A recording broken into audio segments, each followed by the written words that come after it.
Hello and welcome everyone to Game Masters, a show where we highlight other parts of the gaming community outside of speedrunning. There are a lot of games out there that lend themselves to other kinds of expertise aside from going fast, and we're going to be trying to showcase those different types of games here. For anyone that's new, this is a new show. It happens the second to last Friday each month at 7 p.m. Eastern, so be on the lookout for future episodes. Just a couple quick announcements before we get started here. Immediately after this, actually, it is the 40th anniversary of Pac-Man, and we're going to be celebrating that here on the Games Done Quick channel with a series of Pac-Man speedruns. That'll start around 10 p.m. Eastern, right after Game Masters. Tomorrow at 1 p.m., we also have the premiere of Tina's RPG show, where Tina Hacks will be showcasing different RPGs, and Brasentia is going to be kicking that show off with Final Fantasy IV, so be sure to stay tuned for that. And with that, I would like to kick it off by introducing two players in the classic Tetris community, JDMFX and Nubbins Goody, also known as Joseph and Jonas. And we're going to be doing a point challenge, where both players will have 45 minutes to get the highest score they can. How are both of you two doing today? Yeah, I'm doing okay. Doing pretty good, yeah. Thanks for having us, man. Appreciate it. Yeah, no problem. And I am also joined with James Chen on commentary. James, are you here? Hello, everybody. How's everybody going out there? All right, we'll get started here pretty quickly. So, do you want to do a quick intro for yourself, Jonas?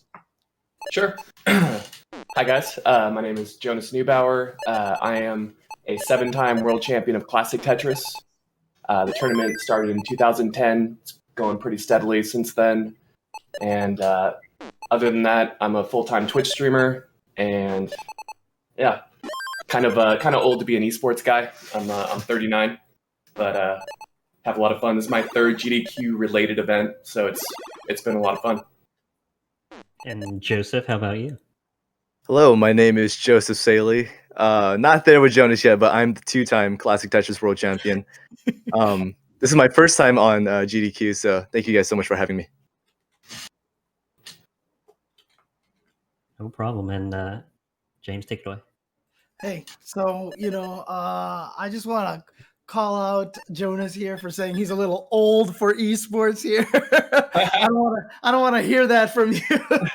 But I'm James. I'm a commentator of different esports out there. I've also done commentary for the Classic Tetris World Championship, where I've had the pleasure of casting wins for both of these players here. Of course, two of the greatest Classic Tetris players of all time.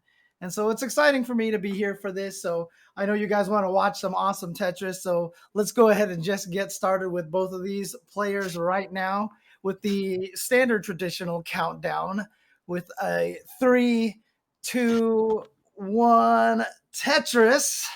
And let's go with both of the players here to start. Oh, there we go. So you can see Joseph on the left side of the screen. I'll try to point out who I'm talking, which screen I'm talking about as best as I can, because obviously a lot of people are going to be watching either side. But of course, these guys aren't going head to head directly right now. They're just trying their best to get some scores right now. So we'll see who gets the favorable pieces for now. I mean, right now, Jonas already starting with a little bit of unfavorable pieces, because you can kind of see that he's had to do a few burn already. But right now, Joseph looks like I just saw a Tetris for him. So, let's give a classic boom Tetris for Joseph. As you can see right now, both players starting at level 18. You'll see a lot of players do this because a lot of times people aren't sure, it's not everybody who's familiar with the game knows why people start at level 18. And it's just because, it just gives you a time to warm up. You also get the most points this way by starting at level 18. because what happens is before you get, oh, nice tuck by Joseph there. He needs to clean off that right side a little bit. He's doing a pretty good job with that. Oh, wow, look at this. And at level 18, to be honest with you, it's still going, quote, slow enough that these guys can manage the pieces pretty well. But Slow again, enough that both of you can talk to us, right? oh, Yeah, definitely. But again, you know, starting at level 18 here, basically before they get to level 19, which is what we call the transition, they can get the most points, because every level you go up, you get more points for every Tetris you get. So you want to start with trying to get as many points as possible. So that's the idea here. Oh, interesting little decision right there from Joseph. You can see While right. we're on level 18, Jonas, do you want to describe how you got into Tetris? Yeah, so I bought it when it was released back in 1989, 1990. I had the Nintendo Power magazine that it was featured in, and it looked interesting.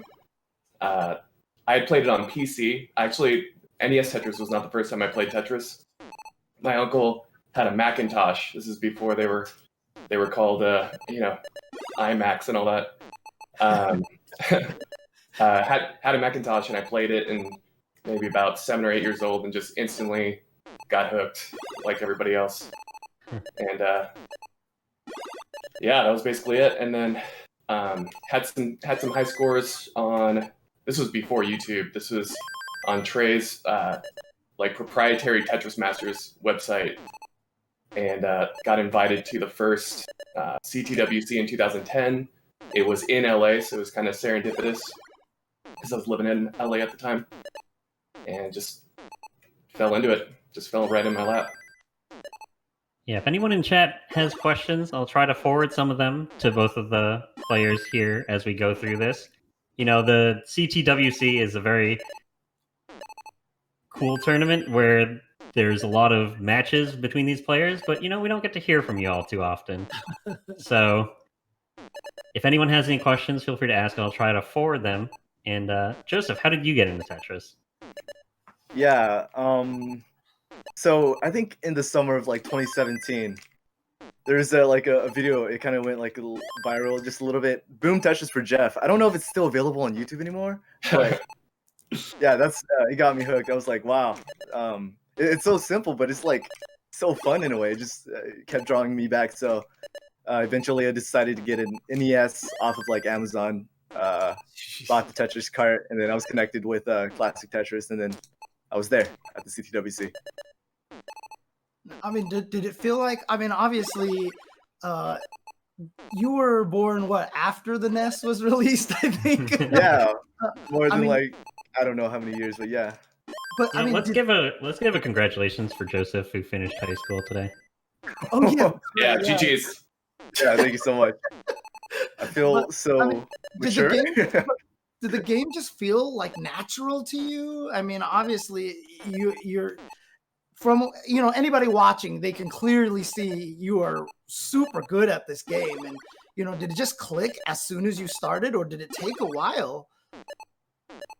I think I had a easier time because there's so many like resources available to me. The CTWC, for example, or I was watching Jonas, Corian, and Harry at the time, and I feel like I picked it up a little bit faster than most people would, like without YouTube and whatnot. Okay. Yeah, and one of the things that I always do like pointing out, I even mentioned this at CTWC when I'm doing commentary over there, is a lot of people are going to be watching this and they're going to be like, you know what, I can do this. I can play just like these guys. Oh, and by the way, they just transitioned. So you can see all of a sudden the speed has increased drastically. But one of the things that I really think is important to point out in terms of classic NES Tetris is the difficulty level of this game compared to what we play in modern Tetris is so drastic. The as you can see, you never see the pieces actually touch the ground and actually have the player slide the pieces around or anywhere, which is what we're used to seeing in modern Tetris. There's always this ability to move the pieces after they touch down. And they've done a lot of things mechanically over the course of the years for Tetris to make it so that playing at high speeds is a lot easier. But in NES Tetris, like as soon as the piece touched down, it's stuck. That's it. You're done. And so it takes a lot of different skills to be able to maintain playing at this rate that you see Jonas playing. And what's interesting is that Joseph and Jonas are using two different techniques as well. Jonas takes advantage of a game mechanic called DAS, basically, where he can maintain moving the pieces as fast as possible. Whereas Joseph is just fast. He taps the controller very, very fast, and that is known as hyper tapping. And these techniques allow them to keep playing at this level. So a lot of people out there who do consider themselves Tetris experts, you can watch this and be like, yeah, I can see where they're putting everything. Everything makes sense. But if you try it yourself, trust me, this is far more difficult than it looks. And again, that isn't to say that, modern Tetris is, easy or anything like that. It's its own beast. But for sure, they take different kinds of talent here between the games. And that's one of the nice things about Tetris as a game, is that there are so many different, styles of the game that you can enjoy. And we're going to be seeing a couple of those tonight, actually. We're going to be having Fast Tetris, shown on Tetrio right after this by Firestorm and QMK, who are two very good Tetris players. And then we're also going to be having Tetris 99 after that. So Nice. Everyone get your Switches out. Be ready for that.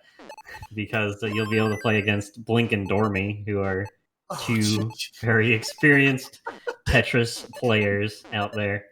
Dormy is one of those people that I watch, and I just don't even know how he does what he does. But I do want to point out that Jonas is already at max out pace here. So maxing out basically means you get 999999 as your score. Once you get to level 29, you're done. Like, most people can't keep going any longer than that. Joseph can, but that's a whole nother story because of the hyper tapping. Oh, okay, just a little bit of a misdrop right there. Oh, get it over there. He did it. Yes, there we go. And there you go. Jonas right there with a max out at level 28. So we didn't quite get to the kill screen. Level 29 is considered the kill screen. Is usually when the speed actually increases. The speed from 19 to 28 is the same. And then at 29, it actually increases again to the point where it's very hard to stay alive at that point. So the frame breakdown, level 18 it drops every 3 frames. So you have a 3-frame window to maneuver at the very last second to like do a spin or do a quick tap or something. Level 19 is 2 frames per drop, and then level 29 it maxes out at 1 frame. So yeah, it's pretty nuts. Yeah, but look at that. I mean, that was the first game for Jonas there, and already a max out. So you can all clearly see why he is a 7-time Classic Tetris World Champion. Look at this. Okay. I was just about to say Joseph going for some risky play over there, but again, at level 18, it's definitely a lot more manageable speed-wise for these guys. And again, guys, did you expect to max out on that first one? I just kind of wanted to put a score up, especially in a high-score challenge. It's very easy to get into this rhythm where you just keep restarting if you don't have a good beginning. And so I just want to put up a score to save some face. Just do something. But yeah, what's crazy about the tournament is max out used to be a guaranteed victory, and that's just not the case anymore. This last year, and James will attest, we had our first double max out game and that was definitely a turning point for the tournament. Yeah, I mean, it's the way that the Classic Tetris World Championship tournament goes is that there's the qualification round where you're not competing directly against somebody. You're just trying to get the highest score, and the highest scores qualify into the next round. The first few years that I was there for Classic Tetris World Championships, you would get maybe 3-4 people maxing out to qualify into the next round. The most recent year that we had the Classic Tetris World Championship, there was like 9, 10, 11 max outs or something like that. It was an absolutely insane number. And multiple max outs by players as well. Yes.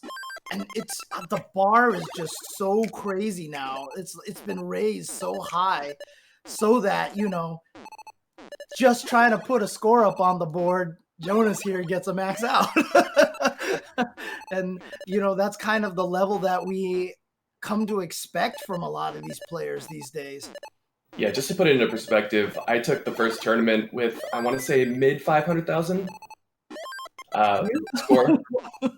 Wow. So it's quite a distance. That I did not know. That's absolutely fascinating and frightening. It just goes to show that the level of optimization in a game even this old, there's still a lot of space to be had in terms of improving. Yeah. And it's fantastic because, so like these guys here, I mean, well, I should say Jonas, because, Joseph had to buy a console off of Amazon and everything. But, I started playing on NES Tetris, and, I fell in love with the game, and just, I had always thought I was like hot stuff in the game and everything like that. And then, after learning about CTWC and seeing what these guys can do, it's so amazing and mind blowing to see the level of talent that these guys have. It's such a joy to watch. Honestly, it's one of the reasons why I get so excited, when I'm doing the commentary for this. And shout outs to Chris Tang as well, of course, as the co-commentator and the originator of the Boom Tetris for Jeff.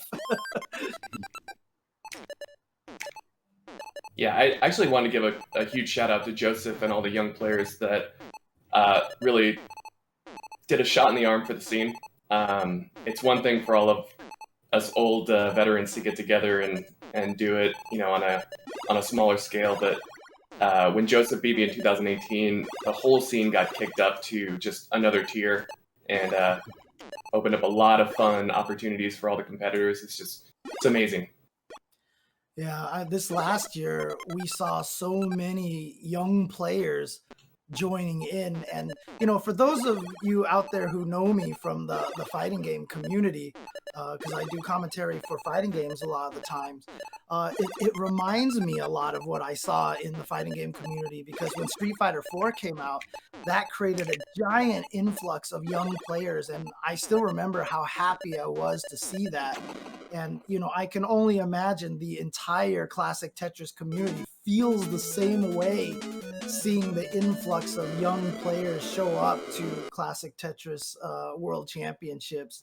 It just means that there's going to be a whole new generation of competitors going, keeping the game alive and keeping this tradition alive. And I think that's super cool. And Jonas here getting a few unfortunate pieces here. And Joseph, trying to find his groove right now. Obviously, as he was just about to graduate, high school, he's had some other important things to take care of right now. Hasn't had the chance to keep practicing Tetris as much. And, we're all not going to blame him. Stay in school, kids.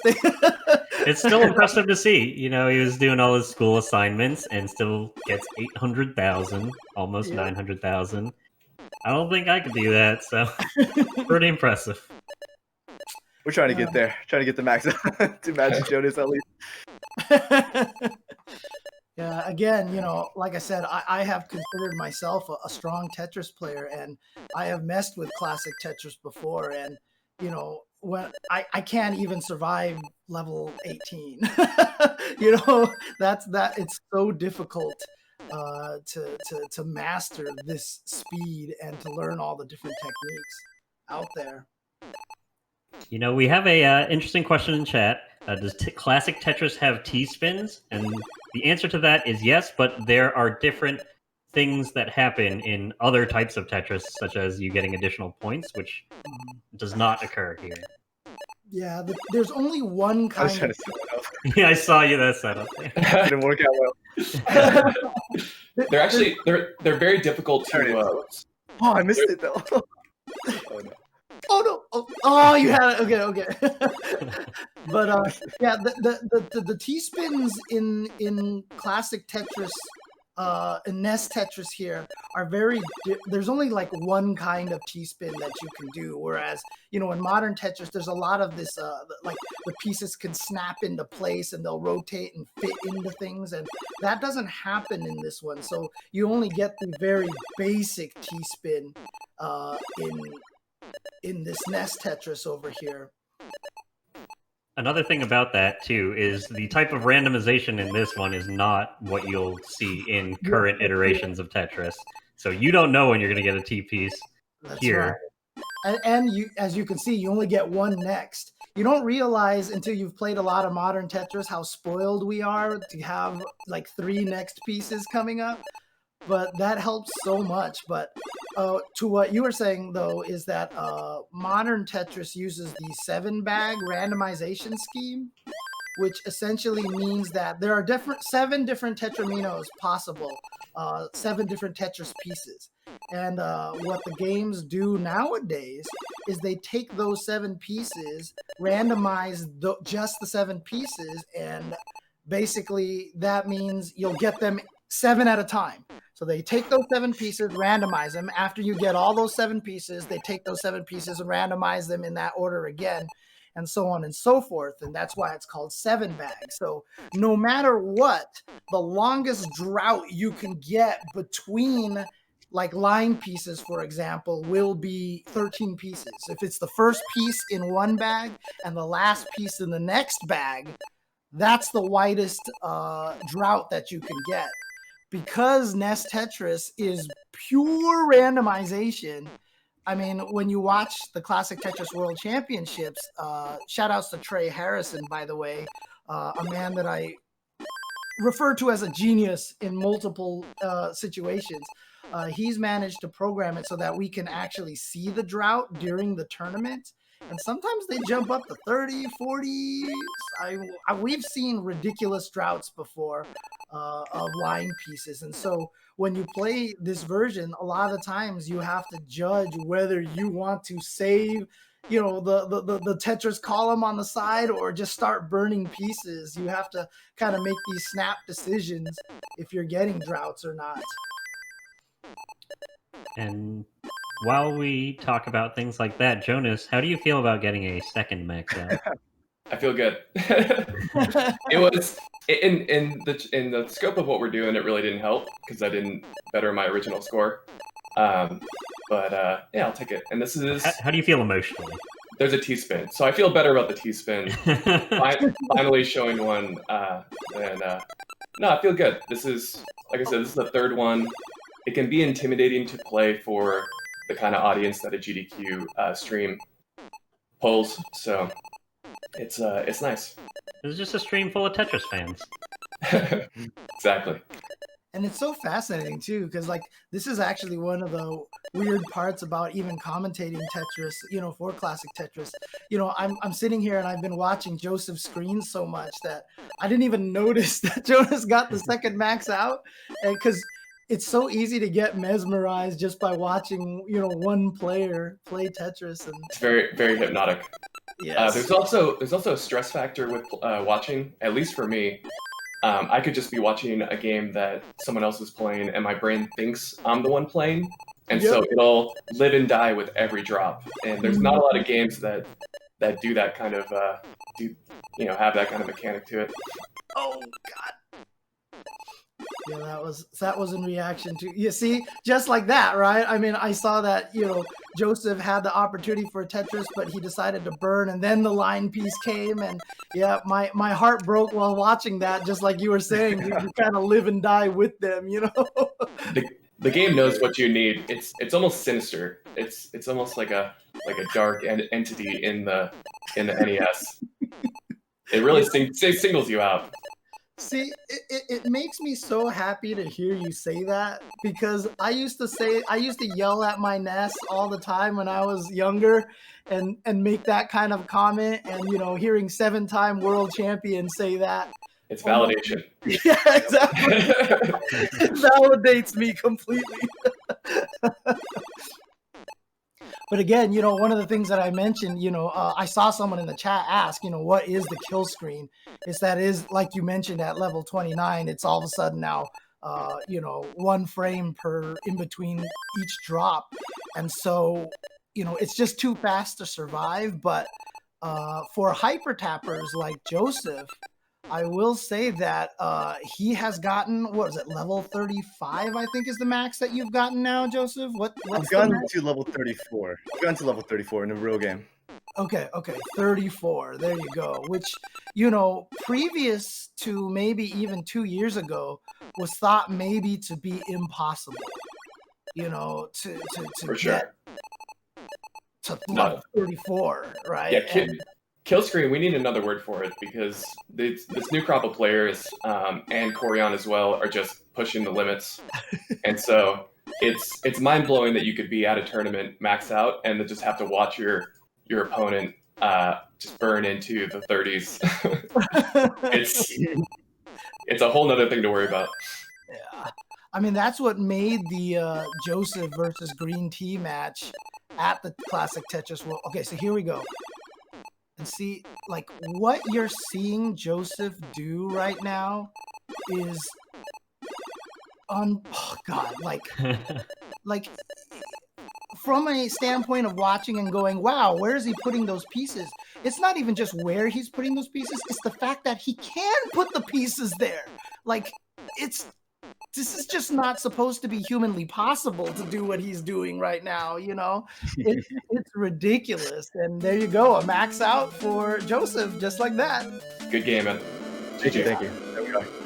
And again, so the people who aren't familiar with Tetris will watch that and just be like, it's too fast. I can't even process where to put the pieces.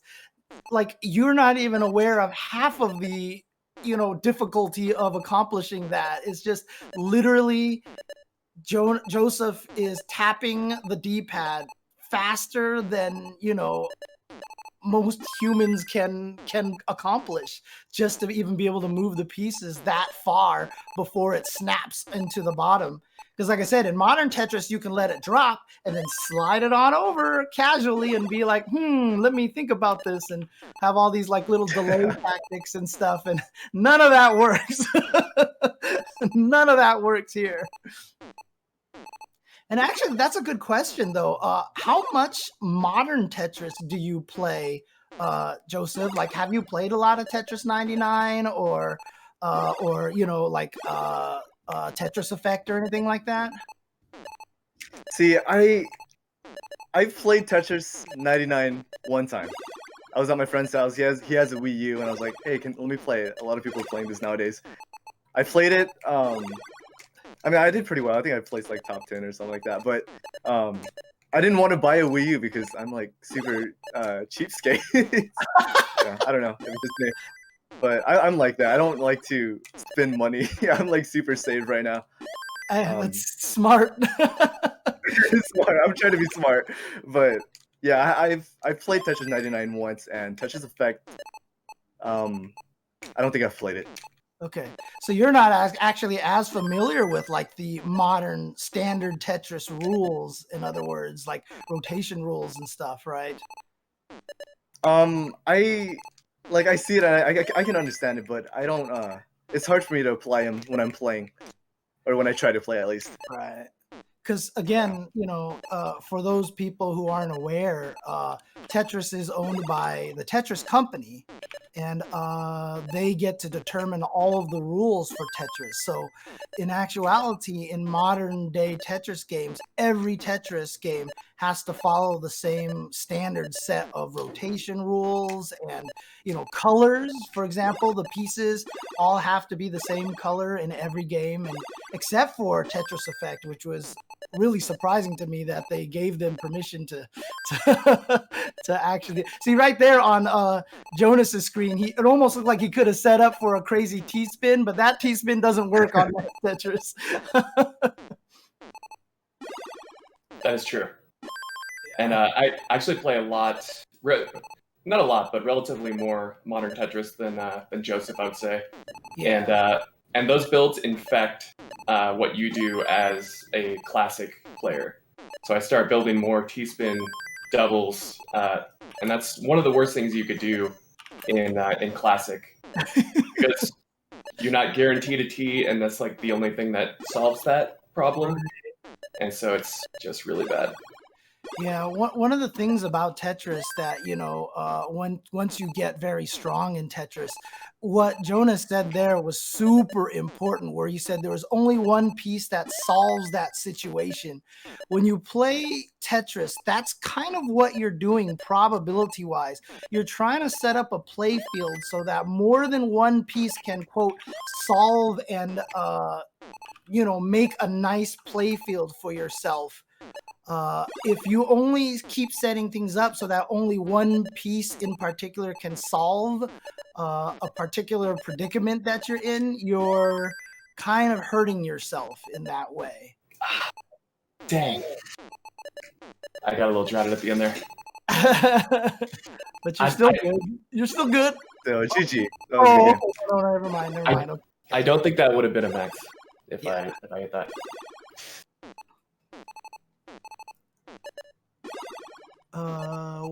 So someone in the chat, Jonas, asks, what is your record for max number of lines achieved? I've gotten, so if you start on level 18, the way that the levels scale, you reach kill screen faster lines-wise than if you started on 9. And so if you start on level 9 and hit level 30, it's 300 lines. My max is 240. So it's level 30 on an 18 start. Gotcha.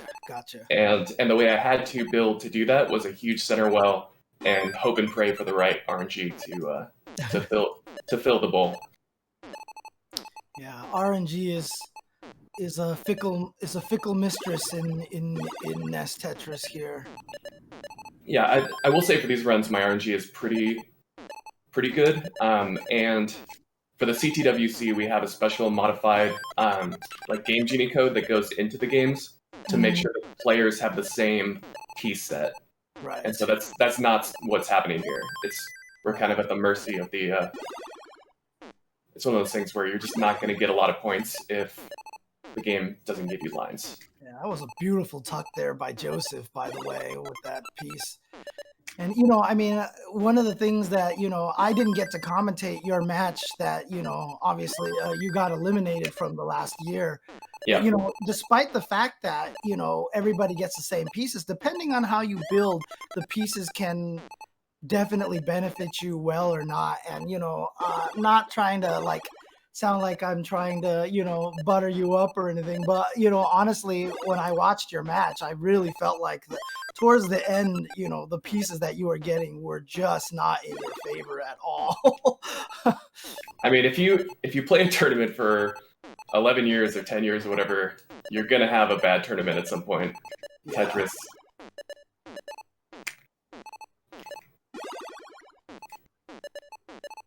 See here right now, so Joseph has to figure out a way to clean that. Yeah, but again, see what's happened with Joseph here is that he's kind of set himself up in an interesting situation. The stack is really high for him, but like I said, most players would not be able to survive at this point. And Joseph can, because he's just so dang fast at the. Well, there's a little bit of a problem, but even then, like for a lot of players, you'd be like, well, that'll probably be it, but not for Joseph. I have a question because there's different building. Like if you're going for high score, this is very different than if he and I were going for like a best of 5. So I was gonna ask. I was gonna ask Joseph, is your building drastically different, or do you pretty much kind of charge forward as usual on something like this? Yeah, I feel like when I'm going for high score, I play a little bit flatter than usual. When I'm playing in tournaments, I try to focus on my left side a lot. So if I ever get into a big situation, I have a way out, you know? Right. I feel like that's why I'm getting into a few digs right now. It's because my left side is not up. Got it.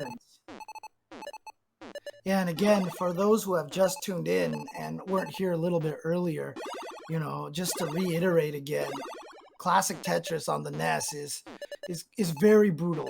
It is it's not a kind game, because a lot of the rules, as I mentioned with modern Tetris, you know, they allow. Jeez, I was hoping for a long bar there. It's all good. But another max out for Joseph. You know. GG's. Thank you. Again, you know, a lot of the things that we know about modern Tetris, like, you know, a lot of people aren't aware, like most strong Tetris players can play Tetris DS arcade mode and go forever. You will never top out. You will never lose. You will never die. And if you didn't have to, if there was no pause and you didn't have to eat or whatever, you know, or sleep, most of us could go forever. But like, that is just not a thing in a lot of the, in classic Tetris here. Yeah, and taking stock of the situation here, we've seen 4 max outs, and we're 2/3 of the way in to the point challenge. That's just impressive stuff right there. Yeah. Again, the bar is raised so much. I mean, Jonas just said that the first CTWC he won with like 500,000 points.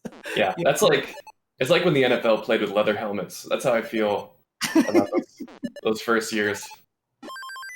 Oh man, it's crazy, because now, I mean, I gotta even imagine for you, Jonas, like, you know, if you went back to that first year that you won CTWC and, you know, told yourself that you would be casually getting max out back-to-back max outs, you know, in a score challenge like this, you would even probably have surprised yourself, you know. That would be the most exhausting news I've ever heard in my life. I'd be very tired from it. Probably have to take a nap immediately. Oh man. It looks like we have a question, by the way, from Heather. Question for both players. What advice do you give to new players who want to start out playing Nestris? I would try it on, because the authentic setup, and Joseph will attest to this, is very difficult to source. And so I get a lot of people that have never played it, and they get the CRT and they get the, you know, the Nestris and the OEM controller, and then hate it. And it's just such a bummer to do that. I would find it on kind of an emulator, try it out, see if it's for you, and then you know, if you have momentum with it, you know, just stick with it and get all the equipment. But that would be my recommendation. Yeah. Yeah. I mean, one of the reasons. Oh, sorry. Oh, go ahead. I'm sorry.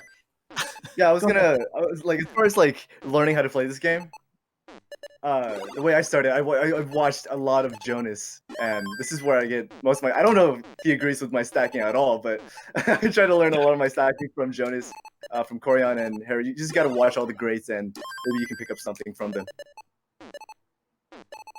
Yeah. What I was gonna say was just like, one of the reasons why I always try to reiterate how different this version of Tetris is than what we play modern is because, you know, like Jonas was saying, you just want to make sure that people are aware that, you know, it's a very different game, because Tetris fans are going to be like, oh, I can do this. And then it turns out to be a very different kind of thing.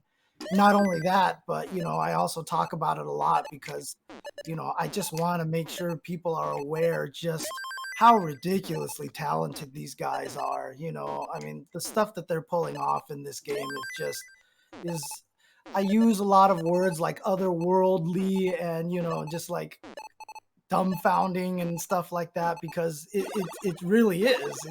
That's the best way to describe it.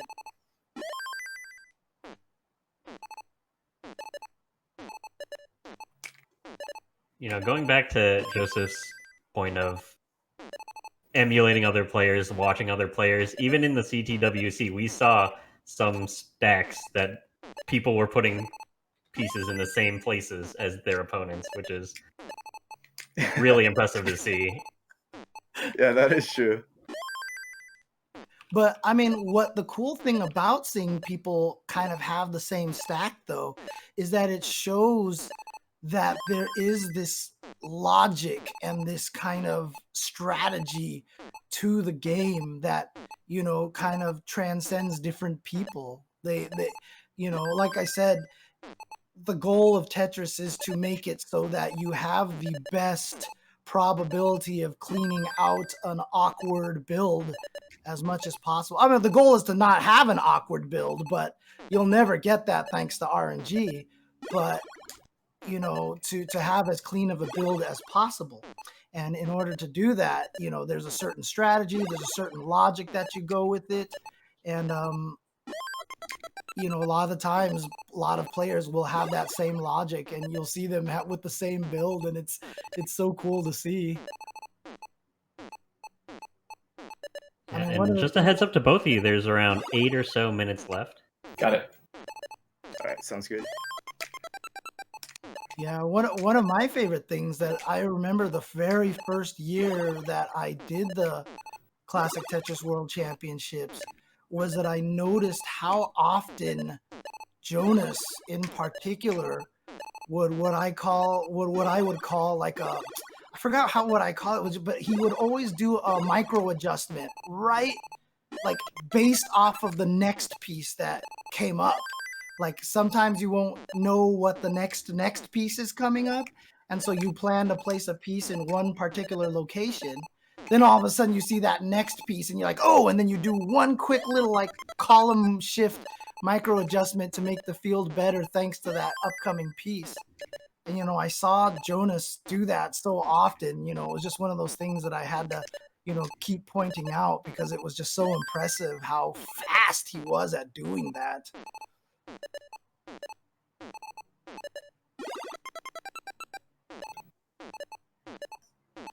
I see here right now that Jonas is on max out pace. I mean, he's going to be max out even before level 28 if he can get one more Tetris. I mean, oh, yeah, there it is. Oh, no, actually, he was one line too short, but got another long bar. So there you go. And look at this, a max out at level 27 for Jonas here. Another thing that I'm sure if you told, Jonas of 10 years ago, that he would be maxing out at level 27, he would have been amazed by. But, I mean, Joseph as well, he's on pace right now to max out at what, level 26 probably? If he can get the long bar right there, yep. Look at this. Yeah, he could definitely max out at level 26. Gosh. Now, Jonas with that one next piece taunting him. Oh, wow, he's going for a center well Tetris. Oh, he can still get it. He can still get the center well. Okay, yeah. That was too risky at that point. So, but he could still... Dude, this is a drought. This is what I mean. So this is literally it. Yeah, that was a ridiculous drought that he had to deal with. That Joseph just had to deal with, but you saw that he managed it, and it's all about hedging bets and trying to play a little bit safer. But when you guys play in a scoring attack like this, it's got to be just so much less stressful than when you're playing in the tournament. Oh yeah. Like this is probably like you're just your guys' hearts aren't even probably even racing that badly at this point. These are stressful times, and so let's keep it, as easy as possible. Yeah, Yeah. definitely. Talking about easy, this thing on the left you're seeing, not easy.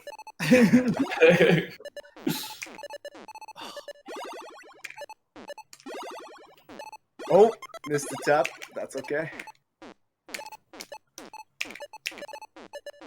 Yeah. How many people That's can good. be at level 30 something and say, I missed a tap. That's okay.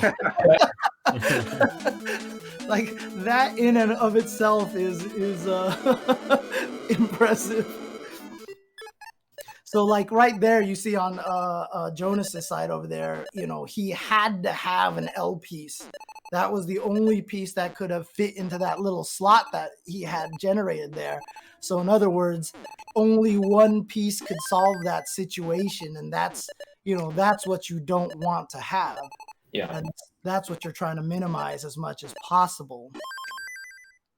With high scoring attempts, it's almost like a staring contest with RNG, and a lot of times to keep from burning, you'll have to put yourself into a precarious spot, and that's when like something like this, these are not tournament builds. Like James said, that L was the only thing that could go there. And it's crazy because like the RNG, like I said, is so brutal, and to see how well these guys have learned to manage, and also just through experience, they've seen a lot of these situations, a lot of these setups, and one of the beautiful things about Tetris is when you get to this level, it's basically like a Zen kind of experience here. As much as like a lot of people watching this can be like, oh my gosh, my brain hurts, I can't even process this. A lot of this is very instinctual at this point for these two players. They see the pieces, they see what their field is, and they just kind of have a good sense of where to drop things, automatically. Just like that little really, cool burn right there from Jonas. With I think it was the J piece, how he did the split double. It's just, he's been in that situation so often that it's not something that he has to be like, oh, let me think about this. And it just comes so natural at this point. There's a ton of parallel with chess, with Tetris. So it's a lot of pattern recognition. It's a lot of, like stuff like that. Oops. And just a heads up, we're nearing the 1.5 minute marker here. So Okay, I think yes. this attempt from Joseph is going to be the last one here. And then... Oh shit. This will be my last one right here. Might top out. That'll be good. But yeah, the pressure is on Joseph here. Is just a little bit away. Oh, you want me to? Okay, this will be my last game. I'm sorry. I thought. Yeah, we'll let you finish out your current round. All right, let me do this. Let's see if I can. Serious time. Yeah, serious time. Just a heads up for everyone that is joined throughout the course of the show. Just a quick reminder of what you're watching here. This is Game Masters. There's a lot of speedrunning content out there, and there is also a lot of other games that are not necessarily speedrun out there. And we want to try to showcase expertise in other types of games as well. So we're going to be having Nestris here, as you can see, NES Tetris. We're going to be following this up with some Tetrio, and then Tetris 99 after that. And Tetris 99 is free on the Nintendo Switch, and such a best battle royale game out there. Absolutely. No bias. It was surprisingly good. It actually got released while I was streaming, and people wanted me to play it as a joke, and then it was one of my favorite streams ever.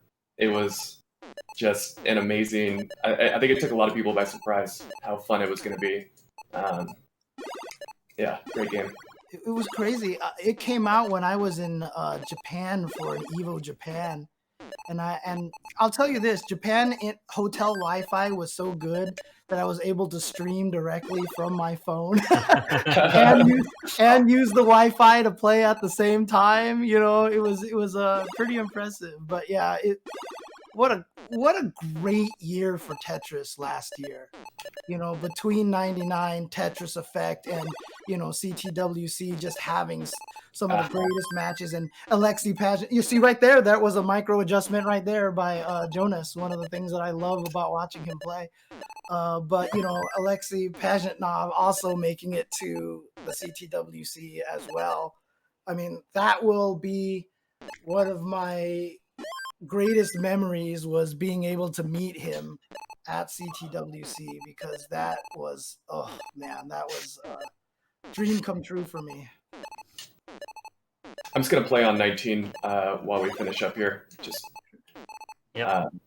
since so we can see Joseph still having an opportunity to overtake Jonas here in this point challenge. Jonas finishing his last run right there. Did not beat his score of B27 860. But you can see how close Joseph was in one of his previous runs with 23,445. It's just very impressive to see both of these players play so close to each other. Yeah, that's the like scary thing about being able to play on kill screen, because I don't think I even hit the B score before kill screen, and I had to make up those points on the kill screen. So there's a lot of more potential, but you know, just a little taste of what kill screen play can do. And while we're rounding out here, do you have any shout outs you want to say, Jonas? Yeah, just shout out to James Chen for joining us. It was pretty late notice when we reached out to him and he was down. I love the kind of hype that he brought to the tournament in general. Huge shout out to my competitor Joseph, just taking the whole scene to another level. My lovely wife Heather for asking a question in chat earlier, and she's actually the current Dr. Mario World Champion. So we got a little, championship pedigree in the house for sure. Man. Yeah, just and thank you again for having us. My goodness, like so much fun. Go follow Jonas, twitch.tv/NubbinsGoody. Yeah, cheers, Richard. Thank you. All right, there we are. And Joseph too. You know, he doesn't have a Switch right now. Go check him out.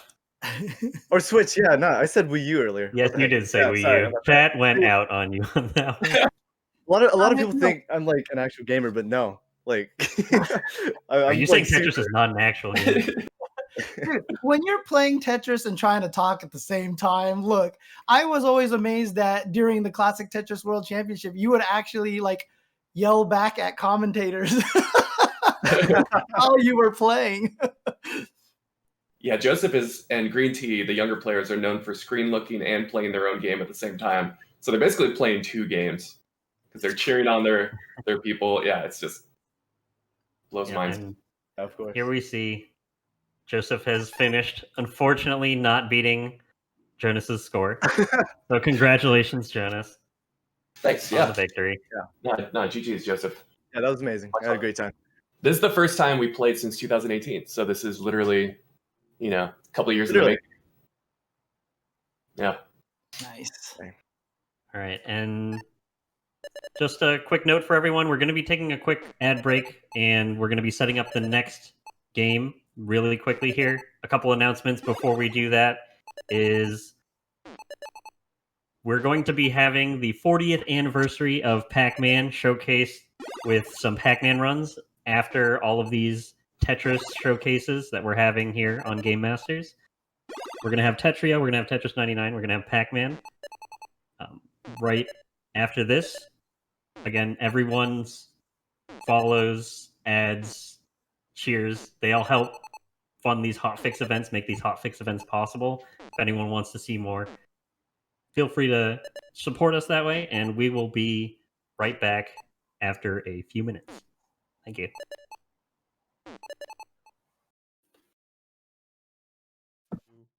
Welcome back, everyone, to Game Masters, where we're showing off other types of games that might not necessarily be speedruns, but showcase expertise in a game.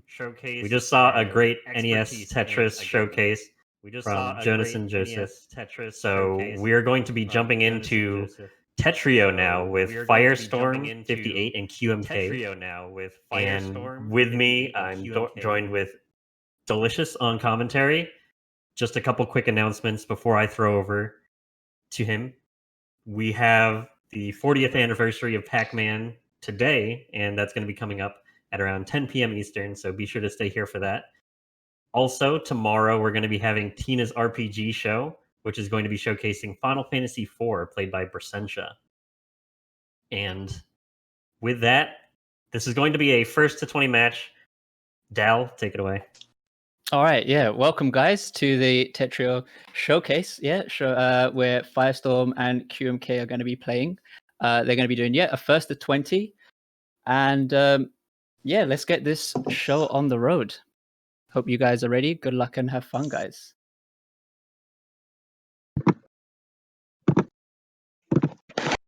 So one thing that separates Tetrio from your modern guideline Tetris games is the combos in this. There's actually something called a multiplier, and so in regular guideline, you'll be when you do a combo, you actually send a flat amount of garbage depending on the clear. But in Tetrio, there's actually something called the multiplier, and so as you are doing a combo, if you're clearing more than one line as the combo increases, that actually increases the multiplier and actually sends more damage to your opponent. So we might be seeing some of that right now. Another thing as well is something called the back-to-back chaining. And so for those that aren't familiar with what back-to-backs are, if you ever do a Tetris or a T-spin, a Tetris followed by a T-spin, you actually send one extra line. But in Tetrio, they actually step it up one more time, and instead the back-to-back bonus actually increases if you carry on with how many back-to-back T-spins or Tetrises that you do. But already popping off, Firestorm just going ham right now. You can see it's actually 2-0. And Firestorm is from Tennessee. He's been playing for 5 years. He likes to prioritize on back-to-back pressure, but as you just saw there, he just got 2 PCs, but now already has some garbage on his board. By PCs, I mean perfect clears, and that's essentially just clearing the whole board entirely, which you can actually get. Repeat. You can actually get some nice repetitions on Tetris, anyways. But yeah, he's well aware of QMK's down stacks, so he is going to be mindful of that as well. Whereas QMK, he's from Chicago but now living in California. He has been playing for 11 years, and he likes to prioritize on down stacking as well as keeping a clean field and looking for these really nice attack spikes. One thing that he's more concerned about when going against Firestorm is making sure that he's able to handle the pressure that's going to be coming through to him from Firestorm. And yeah, we'll just carry on with this now. And yeah, you just see them both popping off right now. They like to doing these really nice T-spin openers. All right, well, there you go already. Firestorm just popping off right now.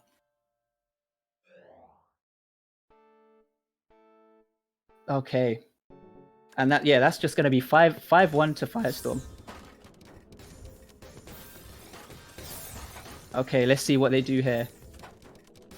Oh man, that miss drop already from QMK, but I mean, Firestorm just getting that piece, getting that perfect clear into a nice little Tetris follow-up as well. Well, yeah, already. Okay. We're seeing QMK go for what's called an MKO opener. Very nice, very clean right there. You can actually get really nice PC follow-ups afterwards. But Firestorm, he just with his crazy speed, he's able to just handle that pressure coming through from QMK right now, and just able to get the nice down stack and just topping out QMK in the process.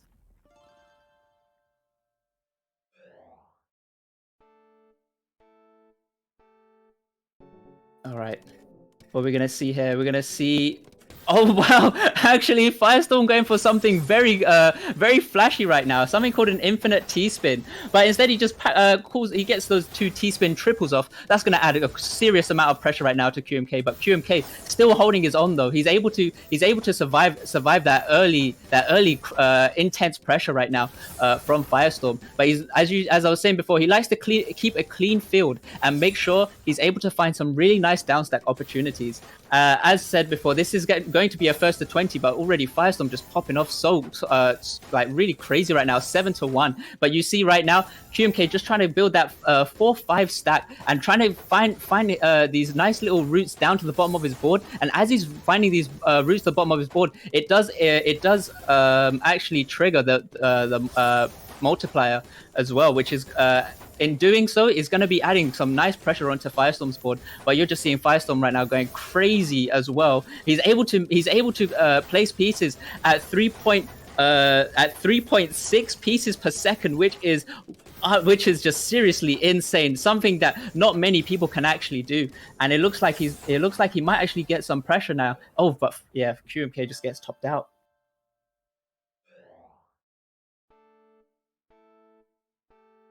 All right, what are we gonna see here now? Maybe oh, was that an unfortunate piece on the S piece? But no, actually he actually makes a really nice setup called a King Crimson, which consists of a T-spin triple into 2 back-to-back T-spin doubles. And as you know, with that back-to-back chaining, that's gonna add that that's just gonna add those 2 extra lines, which is gonna be a bit of trouble for QMK to downstack. But as he does so, he gets that T-spin triple, he gets that Tetris, but does have a bit of a misdrop there. And now he needs to find a way out of this, but he's not gonna be able to get it.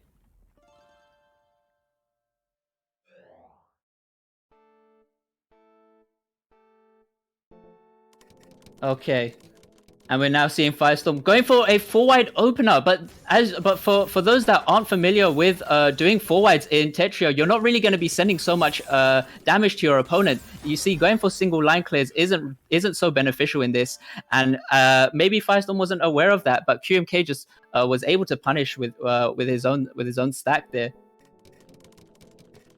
Okay, we're seeing a PCO come through from Firestorm, but instead just gets that T-spin double into the triple. But look at those 2 unfortunate misdrops. Now in this position, you really have to try clear up your board without making giving your opponent a chance to punish you.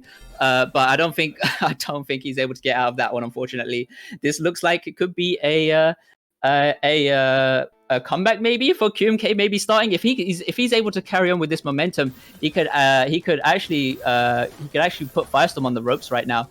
But as I was saying before, Firestorm just really strong with his T-spin doubles, and you can just see that right there with the use of the clean garbage, just going to be topping out a QMK. Already 10-3 in favor of Firestorm. Okay, we're seeing a PC perfect clear opener for Firestorm. Not going to get the perfect clear, so instead he takes the decision to go for the T-spin for the T-spin double, and able to still not even touch his garbage stack yet. But you see Firestorm getting that T-spin double, tries to clear up his board as quickly as he can, and look at the insane pressure as well coming through from Firestorm. Is QMK needs to find a way out of this. Oh, and a bit of an unfortunate misdrop it looks like there from Firestorm, and QMK is going to be taking the round. So as I was saying before, this the multiplier is something that can really add some serious spike pressure, and can really put your opponent in a bit of a tough predicament. So you have to really be aware of this. What's ideal is to go for like 2 T-spin doubles and then into a Tetris. It's going to add it'll just be very difficult for your opponent to get out of. And as you can see there, QMK just taking that round. Very nice from him right there. Okay. what we're going to see here. This is something called a TKI, so very quick T-spins that you can do based on the preview of your queue that of the upcoming pieces. And it's just very quick damage to send to your opponent. But it looks like QMK just got the better of Firestorm in that round. We see Firestorm going for a nice, what's called a mid-game, what's called a fractal, which just consists of 2 T-spin doubles just stacking on top of each other. And you just see the pace right now on Firestorm just going at 4 pieces per second. Something that as I said, not many people can do. But I'm surprised that QMK is still trying to handle this. But it's not going to be enough. There was actually one thing that Firestorm told me a while ago. Actually, when something that he did when he was practicing, he actually said he put sandbags on his hands and tried to play that way. He said it was a form of conditioning in order to try be faster at Tetris, and I think that clearly shows. It's amazing to see what you can actually do in modern Tetris. You can get very mechanically deep with this. If you're unable to understand the principles of certain piece spins of the Mino spins, you can do some amazing work. You can get yourself out of some serious predicaments and able to even just turn the round. But you can see right now, you can see QMK just trying to get the down stack, gets the Tetris off, and then tries to go for a very nice down stack, gets a nice little 3 combo. Not going to be too much of a problem though for Firestorm to get out of. You can see the clean garbage that he can easily work with. And there he goes, just opens up, gets the nice 4 combo as well. But you're seeing QMK, as I said, what he likes to do, tries to get these combo down stacks. So he might even opt for that T-spin single. So instead of clearing the 2 lines for that T-spin double, he might go for the T-spin single, and then that would give him an opportunity for him to actually extend the down stack. And so the further that you go with the combos, the more damage that you can deal in Tetrio. And we might start seeing some serious pressure right now coming from QMK. Firestorm's on the ropes. He's not going to be able to get out of it. That's going to be 7-11. All right. Here we go again. So again, seeing the TKI, very quick T-spin setups that you can get out of this as well. And you can see right there, even though QMK is able to get those, even though he has the T-spin double setup, he's able to preserve that. If he doesn't have the T piece ready in queue, and he's just able to preserve his stack and then just save that formation for later. One thing that actually separates this from Nestris that you saw earlier, as I said, it was the 7 bag system. So you actually get the same 7 pieces, but just in different orders. And so you can kind of get a rhythm of what pieces are coming up next. And then you can try to work around based on what pieces have gone by, and then what's going to be with the upcoming pieces. So you can see how QMK is trying to get these T-spin doubles setups and just making sure that he doesn't try to form anything else, tries to form any other T-spin setups if he doesn't really have the T piece in the queue, or if it's not even, or if he's already used one. And yeah. What we're going to see from here, we're going to see a PC come through from Firestorm. Is he going to be able to get the second one? No, he's not. Not now anyways. He's already got garbage on his board. He's trying to find a way to clear these out. And there he goes, gets the down stack. He's back to the bottom of his board. So not too much pressure being added on just yet to QMK. QMK with a bit of an unfortunate super T-spin double. That was a mid-game setup consisting of 2 T-spin doubles, but not really going to be able to get out. Not really going to be able to pull that off. He did have some garbage underneath it. But either way, he's just able to take the round. Okay.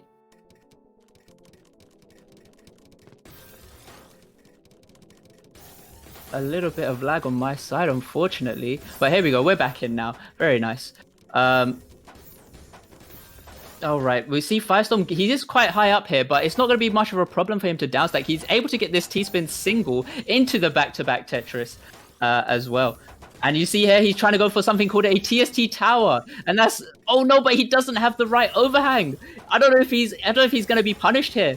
He tried to go for the TST tower. He was just one row, just a bit too short right now. But I don't think he's going to really be able to get out of this one. Come on, no, he's not. Very unfortunate for him. But QMK is just about to reach that double-digit figure on his wins right now.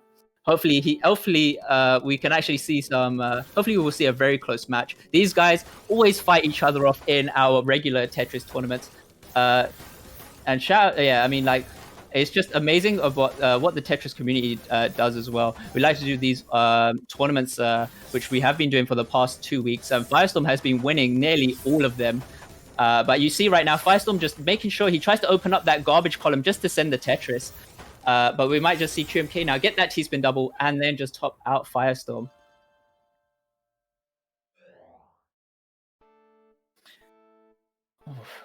Yeah, just amazing, great players. As I said, they have been playing for a long time. QMK been playing for 11 years, and Firestorm been playing for roughly 5 years as well. Firestorm did have a little bit of some unfortunate stacking there, but he's able to fix it. And there you go. He might start getting his rhythm now. As I say before, like once Firestorm starts getting his rhythm, he's just able to send so much back-to-back pressure. And of course, with the back-to-back chaining, it's just going to be that extra bit of damage that's going to be added to QMK's board. So I hope QMK said he was going to be mindful of that.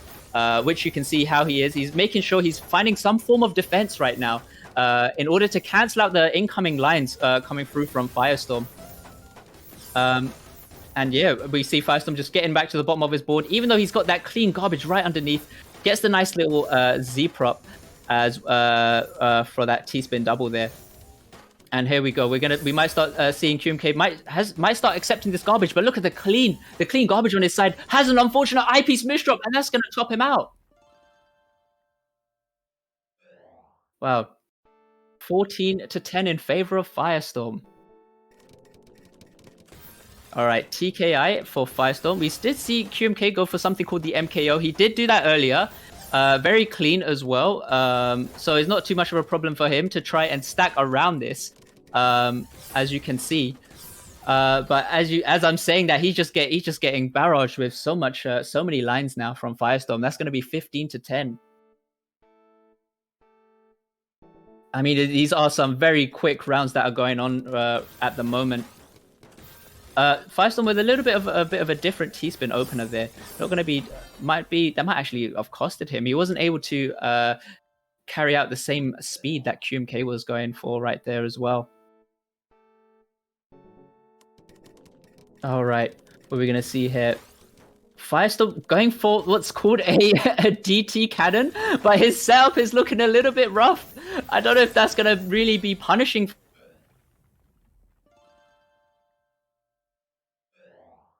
Yeah, as I said before, like I mean, you can clearly see these are some really just fast-paced games going on right now. I mean, you have one. If you actually make a mistake with your stacking, it can be very punishable. As you see there, Firestorm looking like he did try to go for another DT cannon. DT stands for double triple cannon. Actually, that just consists of a T-spin double followed up by a T-spin triple. And look, we might just start seeing some more funky stuff right now from Firestorm.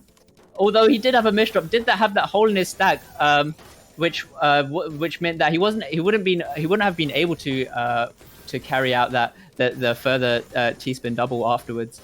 But as you can see here, he's able to recover. Very nicely done from him. But QMK was able to cancel out. If he misdropped, he would have been topped out. So very good there from QMK. But I might not be able to speak. I think I just spoke a little bit too soon. That's going to be 16-13 in favor of Firestorm.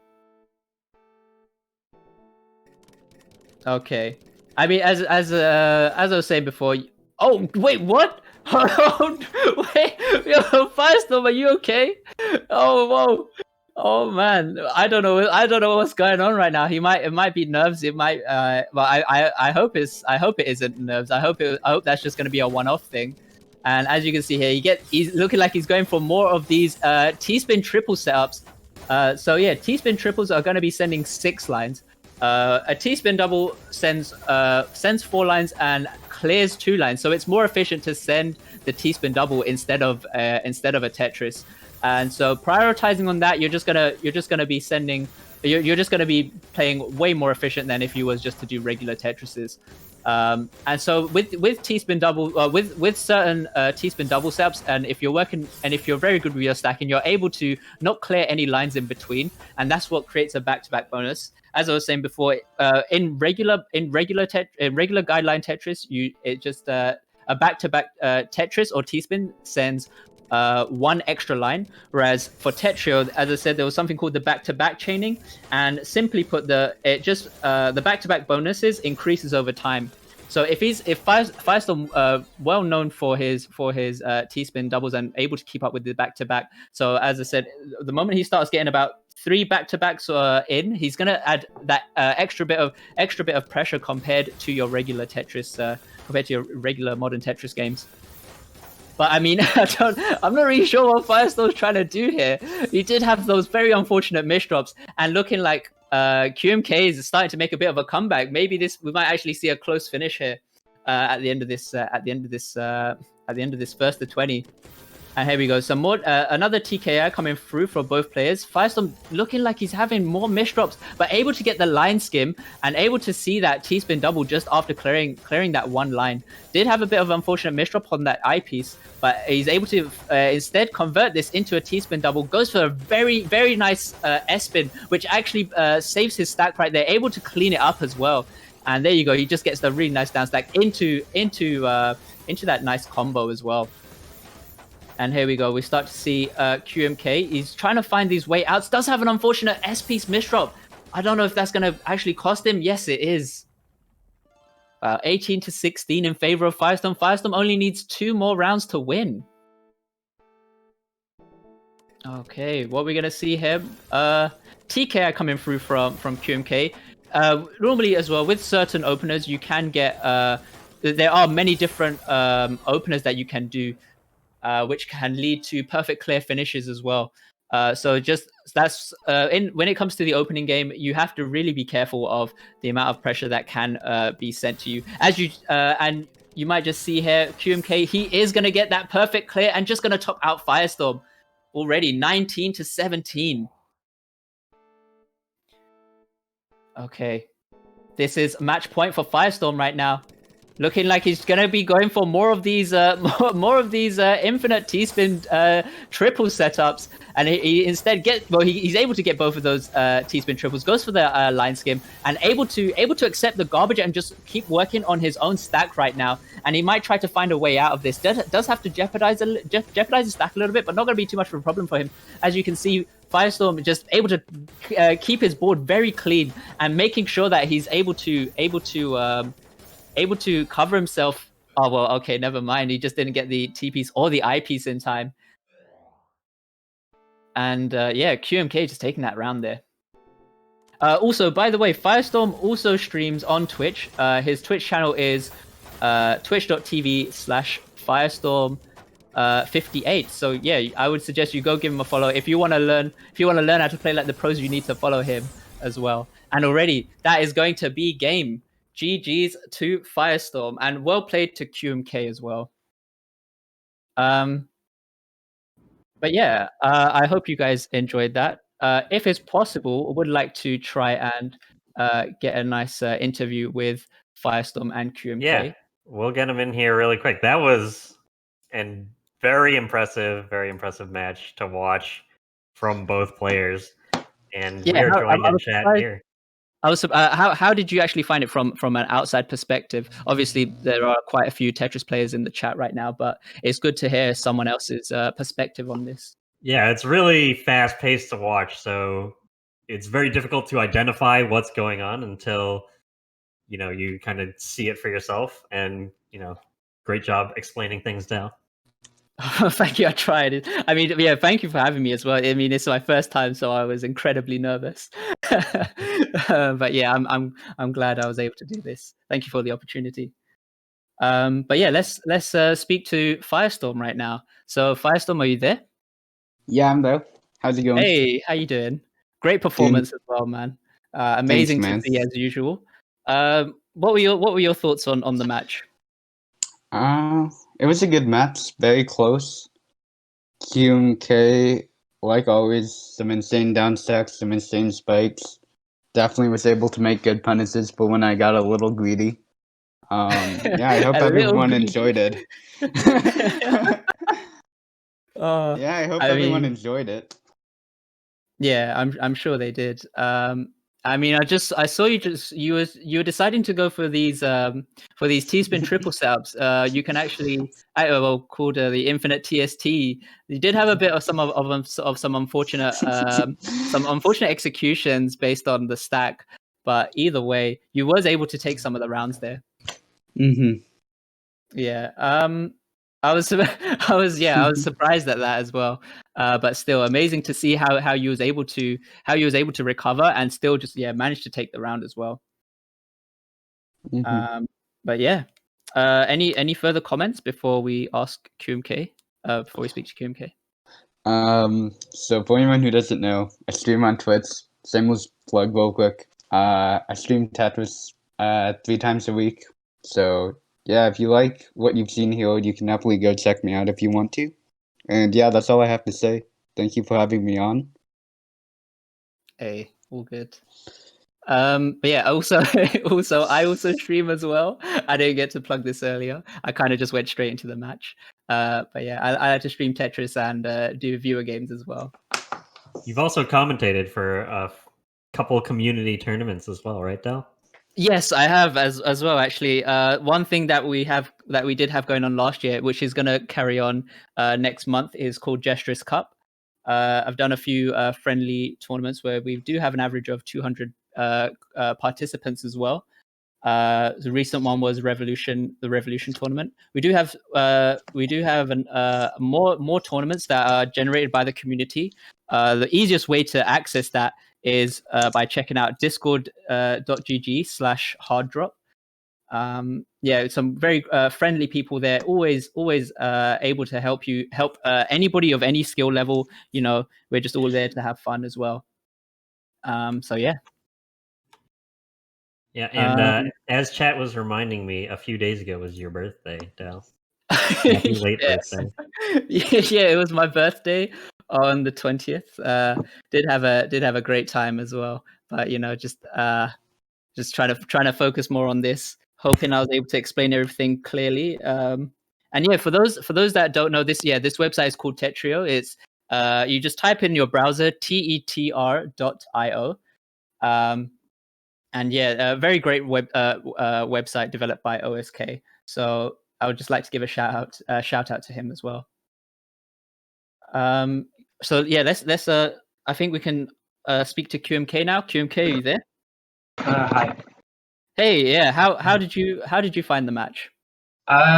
It's I was pretty overwhelmed early on, but yeah, was able to win some partially due to the greedy setups. But overall, yeah, it was a good match. So did you actually see Firestorm go for those infinite TST setup? And if you did, what was going through your head, or was there anything that was going through your head when you saw that happening? I was just trying to send lines at the time, but yeah, Firestorm pulls off crazy stuff. Yeah, it's really 100%. Yeah, it's. I mean, he's play against. Yeah, exactly. Firestorm is he's been winning tournaments left, right, and center for the past past 2 to 3 weeks actually. I mean, there have been about 10 tournaments that have gone on since then, and yeah, he's just been demolishing. Yeah, if some new player thinks they can yeah. But yeah. It was everyone go check out Tetrio. You can just go to tetr.io. It's free to play. You just sign up and play. Yep, I'll just type it in chat right now. Or well, you can't, but there we go. But yeah, so thank you very much. Do you have any final words for the audience? I hope you guys enjoyed it. Hopefully, we're able to do some more modern Tetris showcases in the future as well. We'd like to see modern Tetris just get more exposed, more out there, and yeah, let's make modern Tetris big. Yep. Thank you very much, Dal. Thank you very much, Firestorm and QMK. That was the Tetrio showcase here on Game Masters. We're going to be rounding out this part of the broadcast with Tetris 99 coming up next. So just a quick reminder for everyone, these hotfix events would not happen without the support from everyone here watching the stream, watching the ads. If you have a Twitch Prime sub or a sub, feel free to drop it in this channel. But we will be right back in a few minutes after we set up Tetris 99. We're going to be having Dormy and Blink, so stay tuned for that.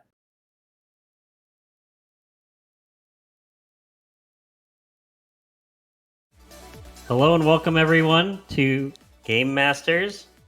We are on our final portion of this Tetris showcase today, where we're going to be showing off Tetris 99. This has been shown at GDQX previously, and we're going to be having more viewer matches. So everyone get your switches out while I go over some announcements.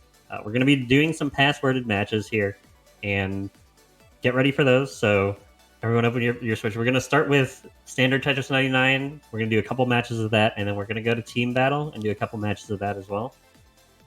Just wanted to give everyone a reminder, right after this, we're going to be having the Pac-Man 40th anniversary stream here. That's going to be hosted by Author Blues on the GDQ channel, so stay tuned for that. Tomorrow, we're going to be having the premiere of Tina's RPG show, where Tina Hacks will be showcasing Final Fantasy IV with Presentia. So stay tuned for that. And I'm joined in chat here with Blink. How are you doing, Blink? Hey, pretty good. Happy to be here. Thank you so much for inviting me back. Yep, and we're going to be getting the code to the runners right now, so they're going to be entering it in. So Blink and Dormy are going to get this code first, and then they're going to confirm with me that they get it in. And then I'm going to be pasting that in chat. Wait, am I ready to join it? Can you guys see my screen? Okay. Yep. So once they join it, you can see these numbers here, and I'm going to be posting it in chat as well for everyone to type it. So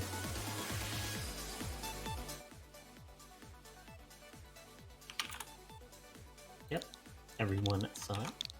So I'm going to be typing it here. Yeah, hopefully you guys got your switches out, ready to join us. Yeah, we'll see if we can get 99 people in this match. Something tells me I think we're gonna get way more than that. Well, Max is out at 99, so... Oh, people are joining right now. Yep. Yep. Nice and quick. Yeah. If the room does fill up, it starts creating overlay rooms, so other people will be playing in another room. Nice.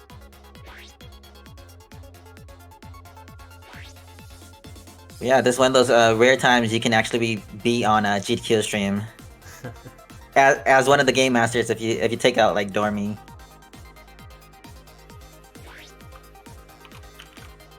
Game time. Yeah, so best of luck, everyone. Good luck, have and fun. You can see here on our overlay, we're going to have Dormy on the left side and Blink on the right. Blink, also known as Hard Drop on Twitch. You're the creator of the Hard Drop community, is that right, Blink?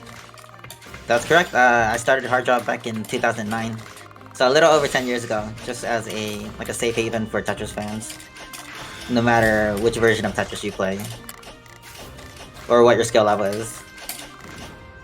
But yeah, hopping into it right now, you'll probably see at the top right away. There's like 4 different targeting strategies.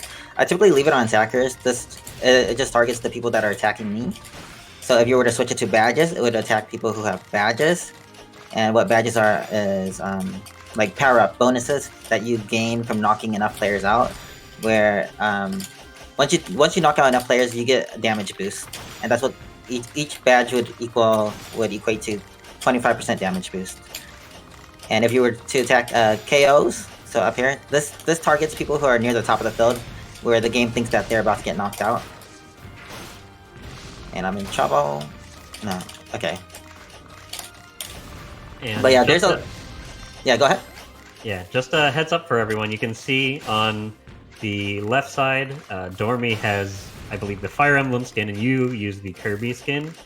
For This sure. game is different. It's all about preference as to which one you use.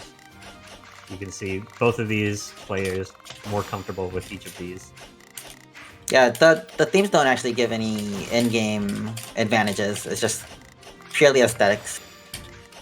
But they do have like regular events on Tetris 99. They're still coming out with the events. I think they just recently had an Animal Crossing one where you can unlock things of the game. Yep. But yeah, just talking a little bit more about the game. This game came out, I think, February of last year, and it's free. It's free for the Nintendo Switch if you have a Nintendo Online service. You can play without any purchase.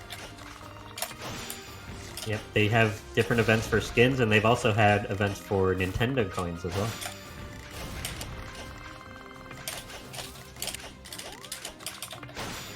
So I do recommend you guys actually watch Dormy's screen rather than mine. He's actually way better at this game than I am. So this game has like very unique strategy if you want to win compared to other Tetris games. Where so this game has little subtleties like stalling, because you can only receive a maximum of 12 garbage lines at a time. So by stalling out your attacks, or by stalling and accepting garbage and not countering it, you can survive for a longer period of time. And when you're playing against 98 other players, in order to make it to the late game, surviving is more important than trying to top other players out.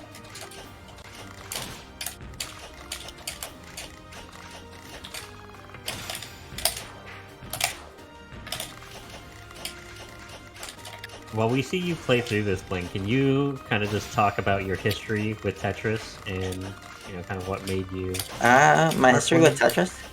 Oh, what made me what? Can you repeat that? What made you start playing? Started on a fan-made Tetris game called Tetranet. Much like how Tetrio is a fan-made Tetris game.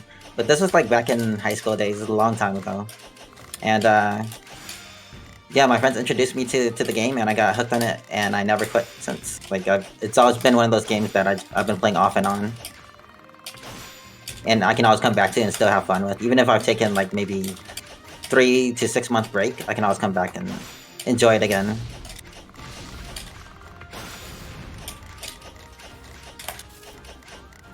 But yeah, that's what made me start playing. It's just being introduced to it by friends and falling in love with the game, and just never letting it go, I guess. And we're seeing, a specific type of Tetris here. We just saw Nestris and Tetrio. Mm-hmm. Can you explain maybe a couple of the main differences between this and that? Yeah, for sure. Okay, so yeah, right when we started the showcase, which, by the way, Jonas and Joseph and James Chen, they did an amazing job with it. But some of the differences is that probably you'll notice right away. At the top right, there's more piece previews on modern guideline games. So here we have 6 piece previews, whereas on NES Tetris there was only 1. So you can use this to like plan several moves ahead instead of just 1 or 2 moves ahead. Another difference is with modern Tetris games, it uses the super rotation system, which allows for weird things like this T-spin I'm about to do right now. And hang on, let me focus a little bit before I get knocked out early. Alright, while you focus, we're seeing on Dormy's side, we just saw a 4 wide where you keep 4 columns open, and both of these players play incredibly fast when playing through this game. It is very impressive to see how consistent you can see people going for things. Okay, I'm good again. So back to the classic versus modern differences. Another one of the differences is that modern Tetris games have bag randomizer, meaning we don't really get droughts. Like the longest drought you'll get on a modern Tetris game is 12 pieces. basically what back randomizer means is every 7 pieces you get 1 of each piece. And as we saw earlier on NES Tetris with the commentary, they were hitting some eyepiece droughts. So that's something you don't have to worry about with modern Tetris games. So I would say that in that regard, classic Tetris is a lot less forgiving with what pieces you receive. It's definitely a different type of game as well. You know, you might see some people say it's Tetris, it's the same as it was before, right? But it very much is not the case. Right, from variant to variant, Tetris can differ by so much. Even a game like, even 2 modern guideline games can be very different from one another. For example, let's say you played Tetris DS. The gameplay in Tetris DS is way different than this game because there's no combos in that game. Combos are not rewarded, so yeah, even though at its core it's just Tetris, each game can be very different from one another. One of the things I want to note as we get to around the 7-minute mark here in this match is that there are still 60 players left. On average, if you would join a Tetris 99 game, just normal Tetris mode, or a normal Tetris 99 game, it might last around like 8 or 9 minutes. And the fact that this is going on for 8 minutes already and there are still 60 people left, this is the power of what we've seen as super lobbies. So super lobbies are just a collection of many good Tetris players all in one place at the same time, and you can see the level of skill that people have. We schedule these events. We try to host one once a month, but it's pretty much all the best players in the world participating, and pretty much everyone knows what they're doing, so everyone's able to survive for a long time. So I wouldn't be surprised if you start seeing rounds that last 25 minutes even. So even though I think we're slotted to play about an hour and a half of this, it's only going to be like 4 or 5 games. Yep. Yeah. And that's the thing is, when you're playing a typical Tetris 99 game, there's the ability of down stacking, which is being able to clear all this garbage that comes to you. And the typical player, if someone's just playing for fun or whatnot, they might not be as good as that as some other people, but everyone still experiences, everyone's getting stuff sent to them, and these players are able to clear it pretty well. So you can see Dormy's screen right now, right? What's he doing? Yeah, on Dormy's screen, it looks like Dormy doesn't really have much. Building up a left well here, and with a misdrop on that. Nice. This is what I like to hear. Dormy is really good at adjusting to these, though. No, honestly, Dormy is one of the best Tetris 99 players in the world. He's got all the strategies down.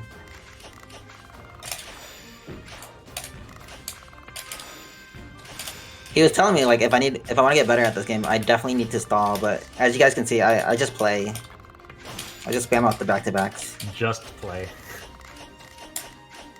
Yeah, you have a pretty storied history in Tetris. You've been pretty good years back. That's a long time ago.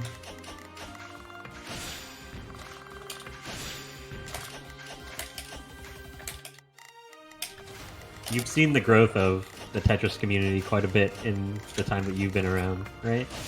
Yeah, for sure. I mean, and even this year alone, with OSK coming out with Tetris, and just how many players Tetris 99 brought to the scene, as well as Puyo Puyo Tetris. And I think we're sort of due for a new official guideline Tetris game, because Puyo Puyo Tetris has been out for like 5 years now.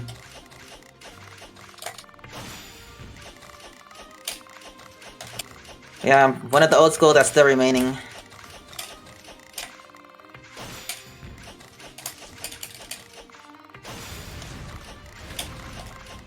And as we go through here, with these lobbies, you'll see that you can see Dormy has 2 KOs right now. Blink doesn't have any KOs right now. It is very difficult to KO someone in Tetris 99, and sometimes it just comes down to luck, because there are so many people, you may or may not be targeting someone at the right time, or someone else sends stuff to them first before they KO. Oh no. I might be dead here. You will not be dead. Oh, but we never give up.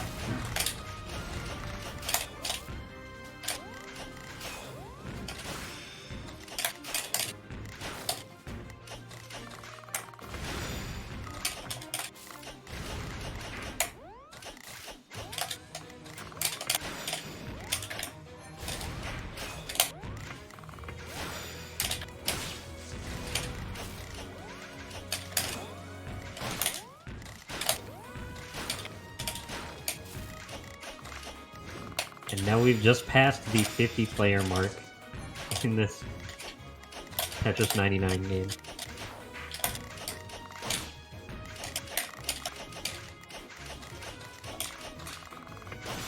It does start speeding up once we hit around 20 players remaining. People get knocked out faster around that time. How do you feel about the ramp up in speed in this game?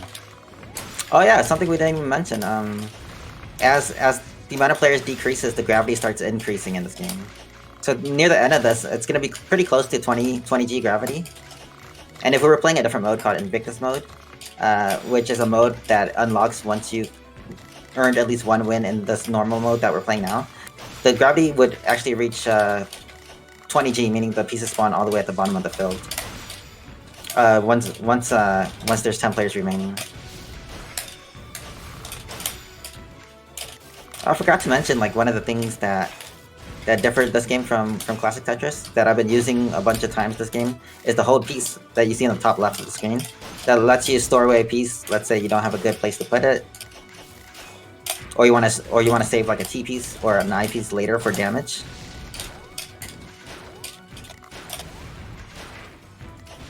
Yeah, and just to talk about something that we briefly went over earlier with the bag randomizer, is you're getting every 7 pieces, you're getting each set of each of the tetrominos, and with that there is the randomness of where in the 7 you get a piece, and the hold piece kind of mitigates any potential, like, you know, pitfalls. If you get something that you want as the 7th piece later on, you're able to hold things so that may help you later on. For sure.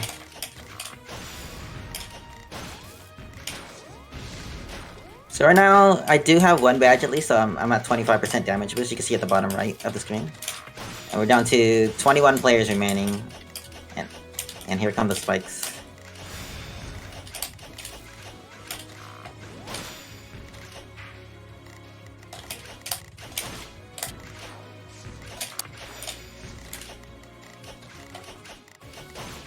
And now with the 5 players left, we're seeing a little bit of an increase here. Uh-oh. I may Most be of these dead. players have been playing pretty fast. I'm getting a lot of garbage.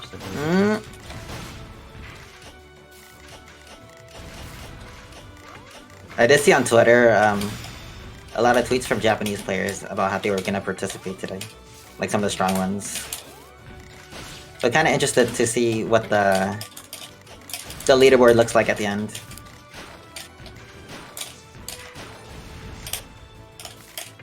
Meanwhile, on Dormy's side, Dormy just getting another KO, getting a second badge. Uh-oh. Dormy in a little bit of trouble here. Had to try to dig himself out. Looks like he did. I don't know why I was so worried. I wouldn't worry about Dormy. In this game.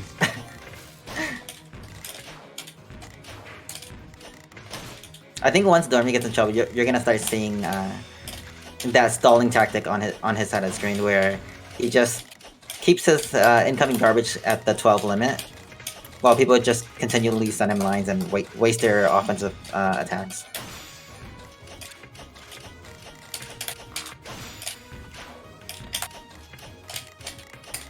He was telling me about the stalling tactic, how another added benefit to using it is that you have additional time to think.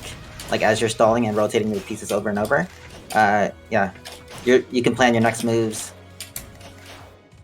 Yeah, very much unlike NES Tetris. Right.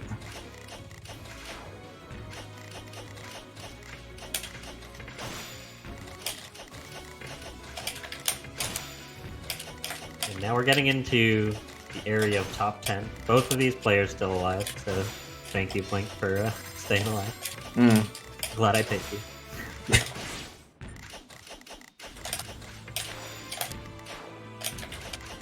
We I can don't see usually on do the Dormy's roll. side, unfortunately, or fortunately having 3 badges, Blink having just 1 right now.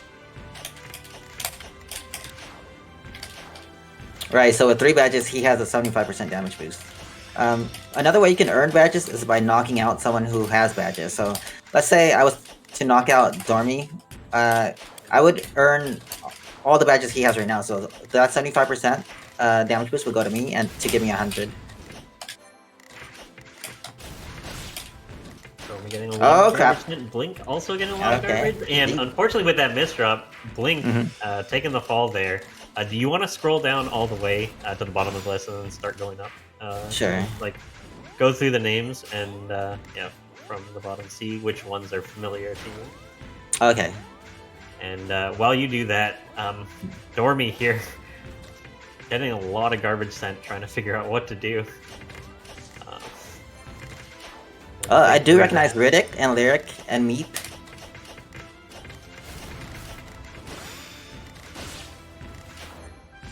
Jonesy. We have a shout out on 4 wide here. So I think players from that community are also sniping tonight. Sweeter, Lorenzo, Ray Ray, 9 Lives, Mr. 9 Lives. He also regularly runs sniping type of events on his stream. Yeah, Mr. Maribir has a league and stuff. He does. He's been really consistent with hosting it. We have Taco TV. I recognize. Mr. 9 Lives himself is here. Firestorm. Firestorm, who we just saw. Who we just saw during the Tetrio showcase. Aqua, I recognize. Senjangi, Octo, Kali. Heaven Chai, I recognize. There's a lot of people I recognize from here, so it's good that the community decided to show up tonight and support the stream. Meanwhile, Dormy is in top 2 right now against one other player, and it looks like Dormy getting the victory. Not surprising. Great job, Dormy, for taking the first round. Andrew, Kiwi Bite, I do recognize. Juiced. There's a lot of people. L, Durka Shade. Nice to see you guys here. GDQ boy, who's this? Is that I'm kind of curious. Oh, is it Patty Boy? I mean, it could be. Patty Boy is a solid player, but I don't know who that is. But yeah, congratulations, Dormy. Yep, we're gonna take a quick couple-minute break while we set up the next game. So, Blink, if you want to stay on the screen, we'll be right back in a couple minutes. Okay.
Welcome back, everyone, to the Tetris 99 showcase here on Game Masters, a show where we're showcasing off things that might not necessarily be speedruns, but are still incredibly impressive.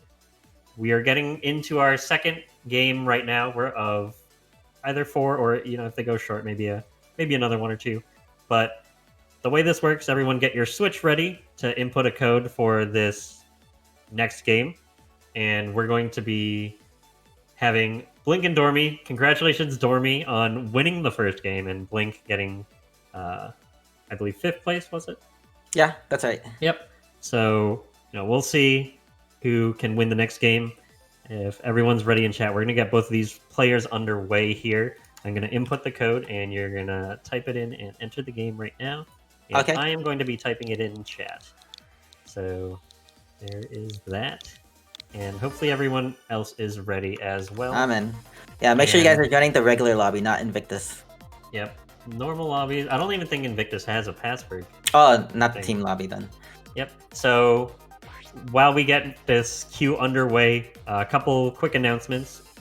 We're going to be having Pac-Man 40th anniversary coming up right after these Snipe games that we're doing. And then also tomorrow, Tina's RPG show is happening with Presentia playing Final Fantasy IV. If anyone's interested in any of our Hotfix shows, especially with the premiere of Tina's RPG show, the premiere of this show, feel free to go to gamesdonequick.com/hotfix to find out more information about each of the different shows. And we will be getting underway here quickly as we see that the 99 filled up incredibly fast. And That was like 3 seconds or less. I wouldn't be surprised if we fill up even a second room. Like, there's a second room that's filling up right now. Uh-oh. Blink. The round just started, right? Starting off strong. And now one of the actual strategies here is to manipulate your stack so you do get up near the top so that other people with attack go to target you. Is that right? That is exactly what I was doing on purpose. Yep. So that's one of the strategies here is if you have attackers, you can see that Dormy is targeting KOs, which is people that are close to the top. And, you might see some people do that.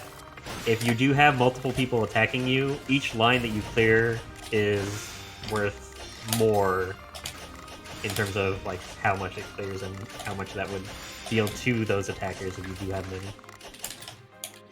Yep, you get damage boost for how many people are targeting you.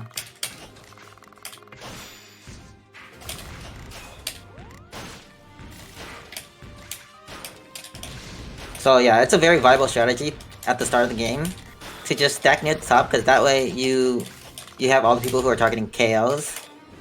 They'll be targeting you since you're like the game thinks you're near death since you're so high up on the field. And then you use that and the damage boost associated with it to just output a ton of damage to other players early game. We have a question in chat of what controller are you using? I'm currently using a DualShock 4 controller. I bought an adapter to get the DualShock 4 to work with the Nintendo Switch. So that's what I'm using. I also use the DualShock 4 controller when I'm playing Puyo Puyo Tetris as well. You'll see people have controller preferences, but you've also played on keyboard, and there are a lot of things that, the input method might change, but there's still,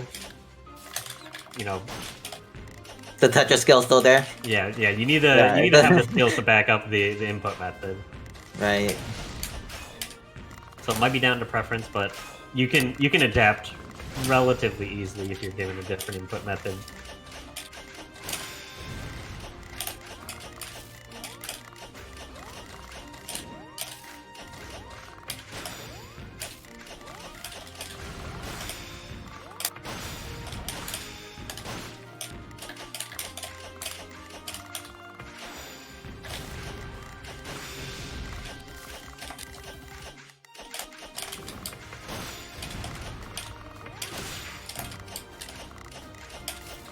If we go through these games, you can see on Dormy's side that there are a lot of tucks that he can do with other pieces. People talk about T-spins, but really you can spin most of the other pieces as well to get into spots that maybe you wouldn't expect them to go in, but they go in there.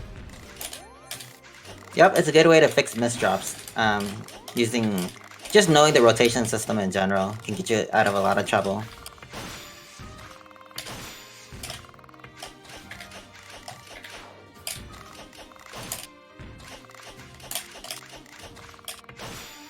Oops.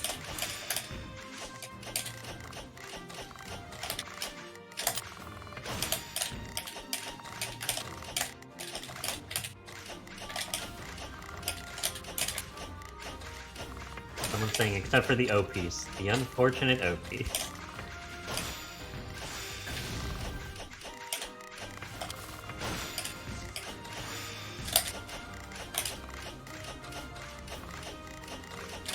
It's so hard to get just even one KO on this. I think in a regular non-super lobby game, I'd have probably like 20 KOs.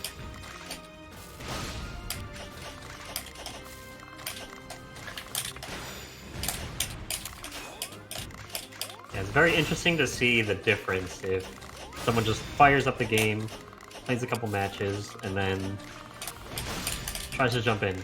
We heard James Chen in the Nestor's commentary. Sometimes you think you know a lot about a game, and then you see other people. There's always someone out there that's better than you. And it's all about improving, trying to figure out what did you do wrong so that you can then kind of take the next steps.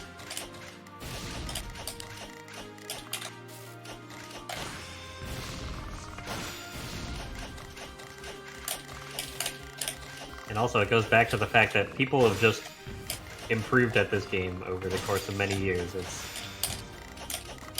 very impressive to see how much better people are compared to just a few I'd years say ago. part of that is due to the fact that people have so many more resources now to learn from when it comes to getting good at Tetris that was not available back then, maybe 5-10 years ago.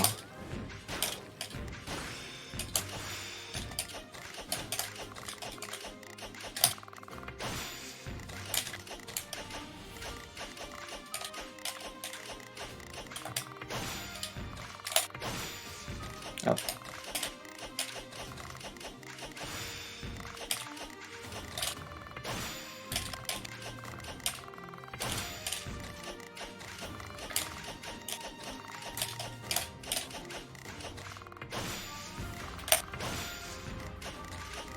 On both sides, we're seeing a lot of T-spin doubles from both players. Blink, can you explain why T-spin doubles are a little bit more optimal in this?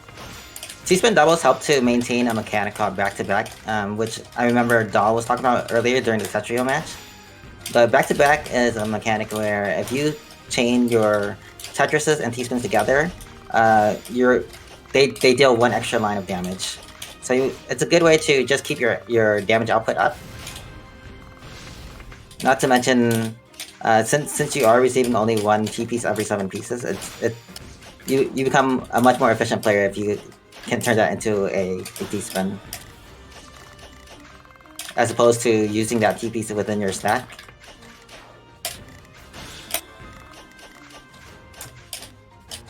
But yeah, a T-spin double sends the same amount of lines as a Tetris does, which is 4 lines, or 5 if it's part of a back-to-back. But a T-spin double only requires you to clear 2 lines as opposed to clearing 4. So you're a lot more efficient that way. Yeah. You saw Dormy get a couple perfect clears there in a row. I think he's just showing off at this point. I'm kidding. But I think in this game, perfect clears send 6 lines? I'm not 100% sure on that, but I know that in other modern Tetris games, perfect clears send 10 lines. So they nerfed perfect clears in this game for some reason. Maybe because Dormy was getting too many of them.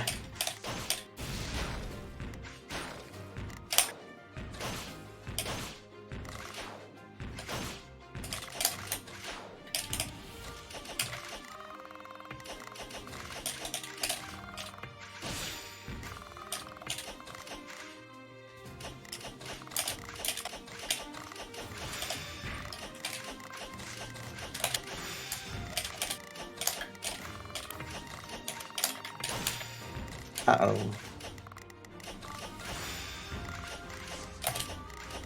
You say uh-oh, but you're good at clearing things out. You'll be fine.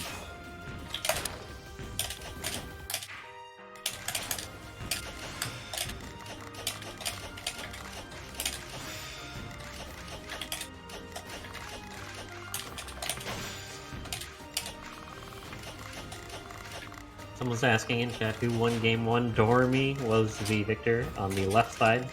Beat out 98 other people. Hey, you're not sniping tonight, huh, Richard? I am not. I am hosting the show. One day I will join these super lobbies. I did participate at GDQX, though. You did. I remember. I was there. Yeah, you were the one that ran. You know, I think you played Tetris on... you beat me in that round. Yeah, I did. And then you rubbed it in afterwards. But yeah, so you've played on the GDQ stage, but you've also played on other stages as well, right? Oh, that's right. I played in like past CTWC side tournaments.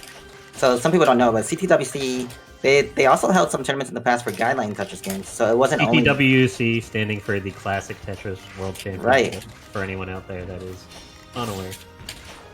Mm-hmm. So their main game is obviously NES Tetris, but they did host side events in the past for PS3 Tetris, which was that was a really fun variant that we can't even play anymore.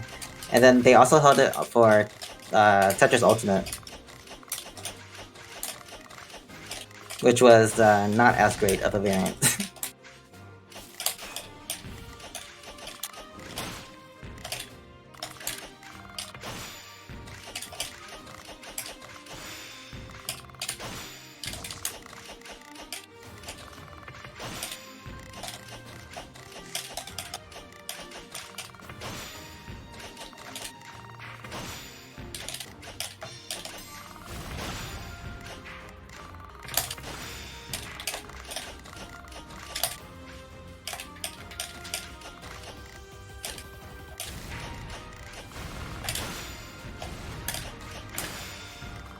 Okay, now that we're getting through this match, looks like Wow.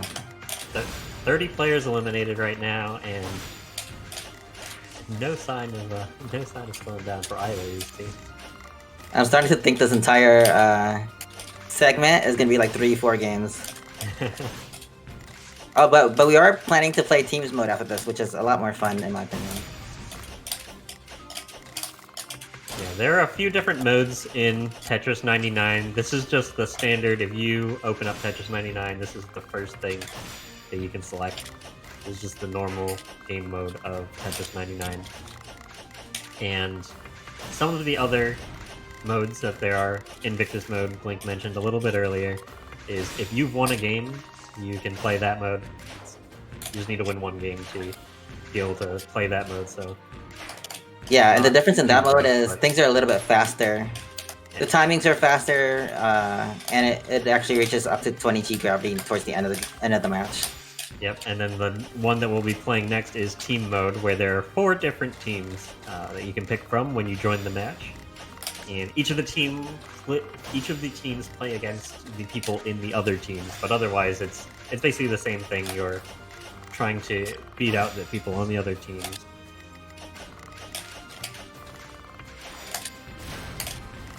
Yep, so you guys can team up with either me or Dormy. Or any of the other 2 teams. If you think you can beat Blink and Dormy, then you can join one of the other teams and then take all the glory. Don't egg them on.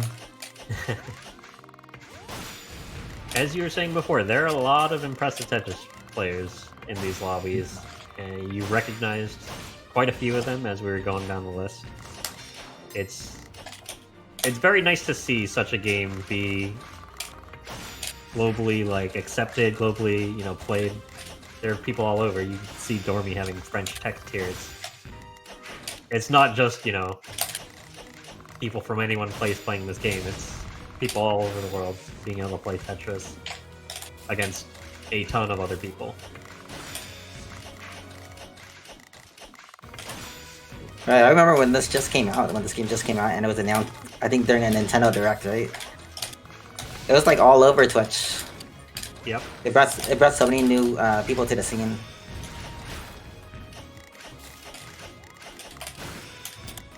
Oh, and just to go on what was mentioned earlier about the modes. Oh crap. There's also single player modes in this game. So there's a marathon mode. There is battling against the computer mode. Oh, I think I'm in a lot. Yep, I'm dead. Ooh, the spikes. The spikes are too much.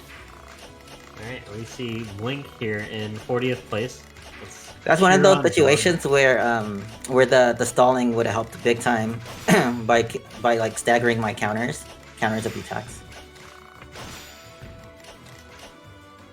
Let's take a look at who's in here. I do recognize quite a few names already. Hey, even Cheap made it here. Cheap, one of the up-and-comers of the Tetris community. He's been improving big time.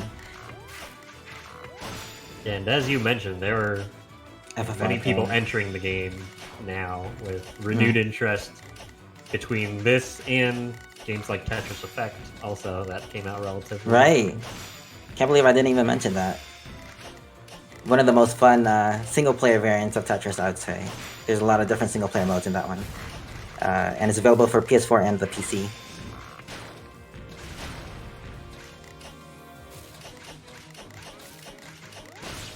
Oh, even Kitaro's here. Old school player Kitaru. Of TGM and NES fame. What does I'm TGM stand for? TGM stands for Tetris Grandmaster. It's an arcade series made by Arika. Arika also the same creators of this game, Tetris 99. So it's this game was actually a very different game than they've made in the past with the arcade versions of Tetris that are known for high speed and high gravity, 20G gravity, where your pieces spawn right at the bottom.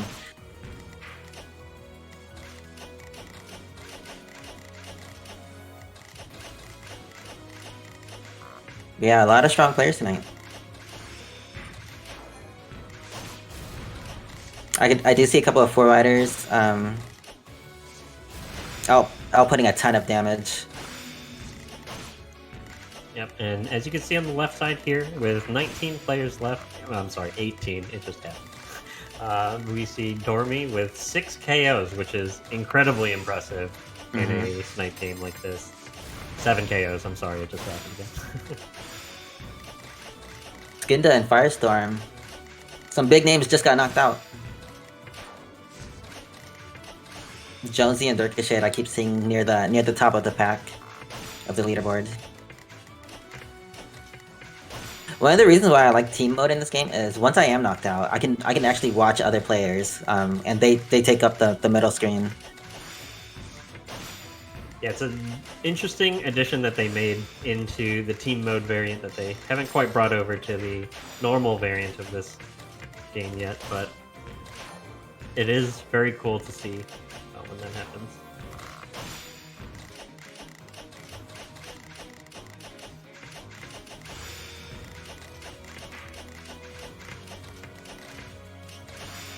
Down to the last 12 players.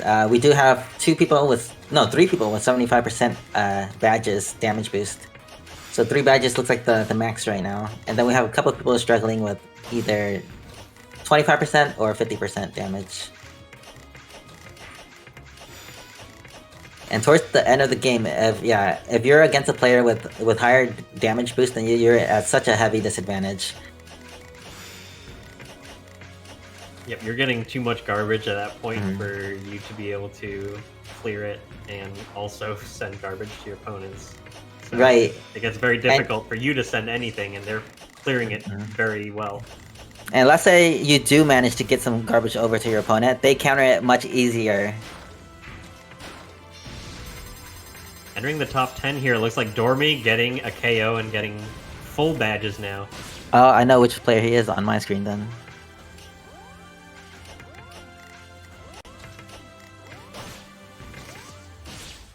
Are we getting really close to the top here? That does have a nice well to be able to put things in. Oh, 1081p. I've seen 1081p at a lot of our past super lobbies. He always finishes around top 10. Such a strong player. I actually didn't know much about him until he started attending super lobbies. Wonder if that is Patty Boy. GDQ boy, who are you?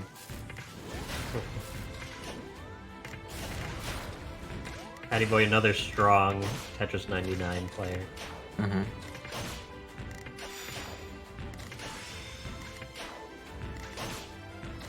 Wisp too. And Dormy clearing out his stack. Whew. Heads up now.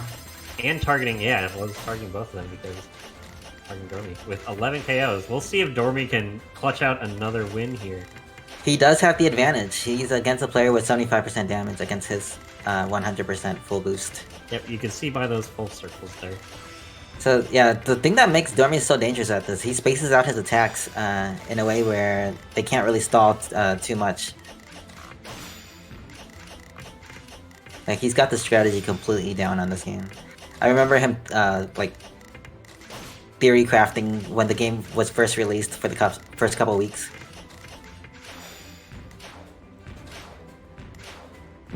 That player is in trouble.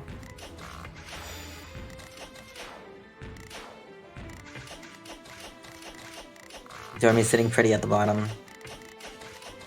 Other person hanging on for dear life. Ooh, that was a nice counter.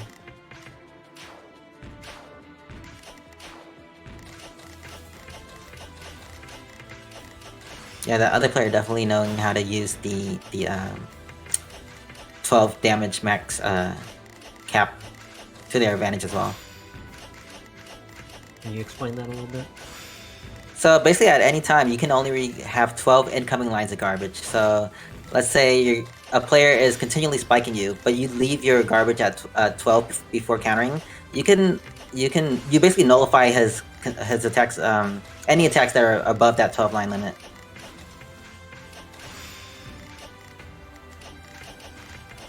Ooh, nice. Icky. Good game, good game. And yeah, Dormy taking 2 for 2 here in these Yes. Tetris 99 matches. So, But now we're gonna hop over to team game though.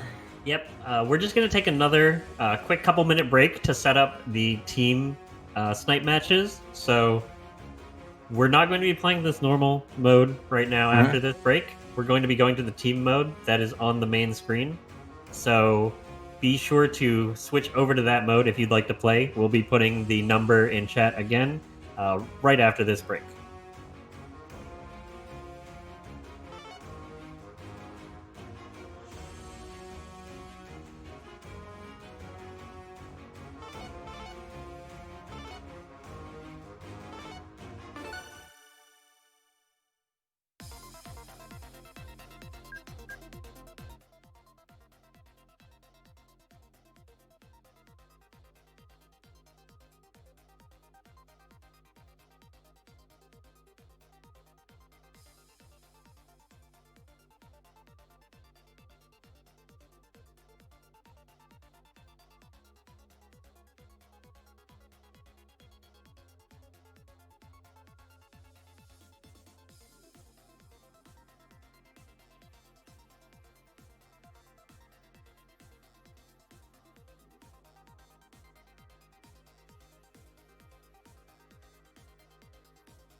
Welcome back, everyone, to Game Masters. Thank you for sticking with us through that ad break, just so that we can get this next game set up and make sure that both of the players are ready, make sure everyone's staying hydrated, and a couple quick announcements. Again, we're going to be having Pac-Man in about half an hour. We're going to be running these 2 team games, and then we'll be having Pac-Man 40th Anniversary showcased here with a bunch of different Pac-Man speedruns. And I'm going to get this code over to both of the players, and they'll make sure that they're going to be joining. Dormy right now is 2 for 2 in victories, so get ready to join this next game. Again, this is a team game, so make sure that you're joining the team version of this. Blink, I want to confirm that you're able to get in. Yep. You can hear me, right? Yep. Okay. And as we kind of get ready with this match, we're getting everyone loaded in right now. Oh, hang on. Oh, okay. You just posted it? Yeah. You oh, okay. Well, let me see. Okay, well, no, I posted it a little earlier, so you might not be in the same lobby. I'm not in the same lobby. All right, restart. Okay, restart? Okay, sorry about that. Yeah. My fault completely. I apologize. Dormy, get out. All right, Blink is not great at typing the code in, so we're just going to... Usually you ask if we're ready, and then you give us the code. Yeah. This time you gave the code first. Oh, All right. Okay, I'm sorry. No. We got it this time. All right, we're going to enter a different game, so if anyone wants to join, you can thank Blink for that. I'm sorry. Right, I'm sorry. so- You guys got trolled. I'm just going to confirm that both of you are ready. Okay, so here we go. Okay. You both get that code right Oh! now. Hang on. I'm not Oh, ready. no, Blink did not do the right thing. Just wait. Yeah. Forgot to password. Okay, one. Okay. What? Let's hope that you join. Now I'm in. Okay. All right. Cool. So everyone join. 1, 3, 2, 2, 3, 4. As we go through this. Again, thank you everyone for watching. Wow. These hotfix events would not be possible without everyone watching, subscribing, and sharing the stream with your friends. You know, if anyone you know is a good Tetris player, or they say they are, make sure they tune in and show their mettle.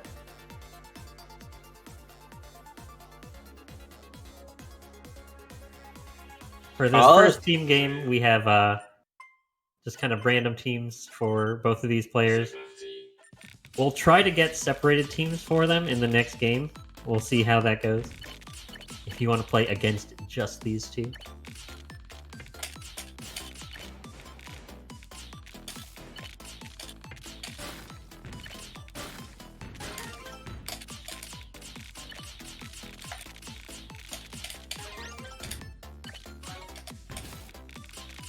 And you can see in this mode, this is the team mode.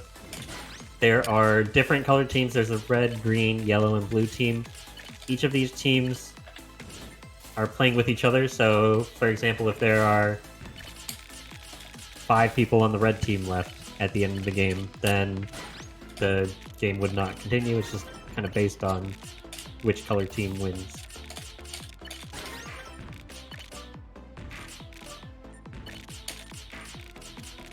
I do notice though, like in team mode, even though it might look like one team is disadvantaged because there's only a few players remaining, the fewer players remaining receive a very heavy damage boost. Yep, it scales So to definitely kind of hold the their number own. of players. Yeah.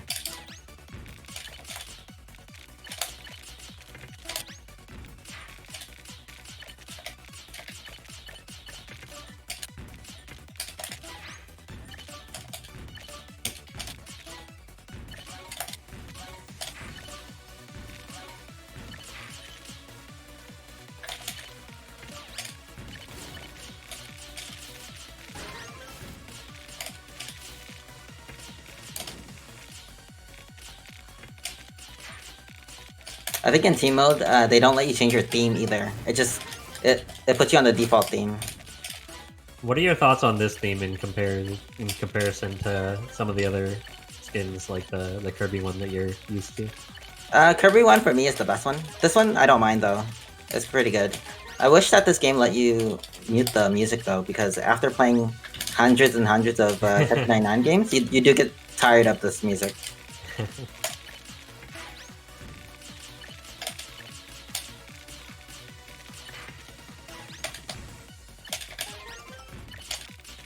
You know, speaking of music, you know, now's a good time that we're early into this game.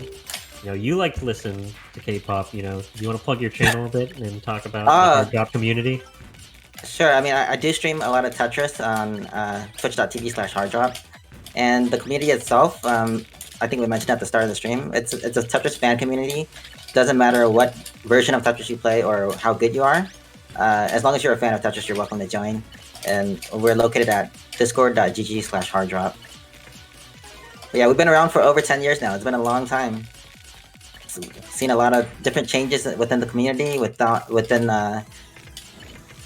competitive scene, and I think that finally things are starting to turn around for modern guideline Tetris.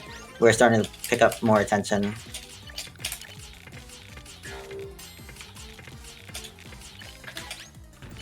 Yep, and Dormy also streams at twitch.tv/Dormy_Puyo_Tet. Now, Dormy has Puyo in his name. Does Dormy play Puyo as well? Yes, he does. Actually, that was the puzzle game he played that before he started playing Tetris. So he's fairly new to Tetris, despite how good he is. He started playing Tetris with Puyo Puyo Tetris. That's what introduced him to the game. And I remember him because I remember how quickly he was improving back then, like 2-3 years ago. So I had no doubt that he would, like, today be as good as he is. And I'm starting to see a lot of other players also, like, just rising through the scene really quickly. It's scary. It's a scary time.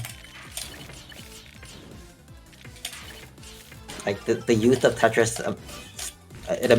honestly amazing. How good they've gotten in how little time. Yeah, we see that all across all the different Tetris games because we just saw Joseph. Right, Joseph, he's like 17 years old. Just finished high school. Back-to-back champion. Yeah. Our time is over. A lot of improvement in the community across all the different types of Tetris. So, you know, if anyone's out there and you tried different modes of Tetris, just see which one you like the most. Again, you said your community is very open, the Tetris community. Yeah, we have players from specify classic. in one game. Right. We actually have a lot of players who play multiple versions of Tetris. So classic and modern and TGM series.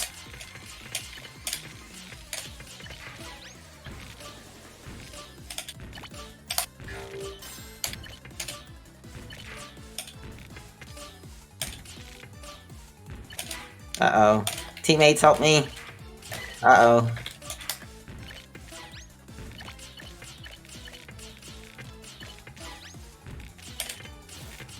Help me. Okay, I'm out. Yeah, and as we get closer to the end here, we can see there are quite a number of people on the red team still. Green team holding with 4. Blue team also with 4, and yellow with 3. Hold the line, blue team. Hold the line. Oh, I'm sorry, yellow with 4 as well.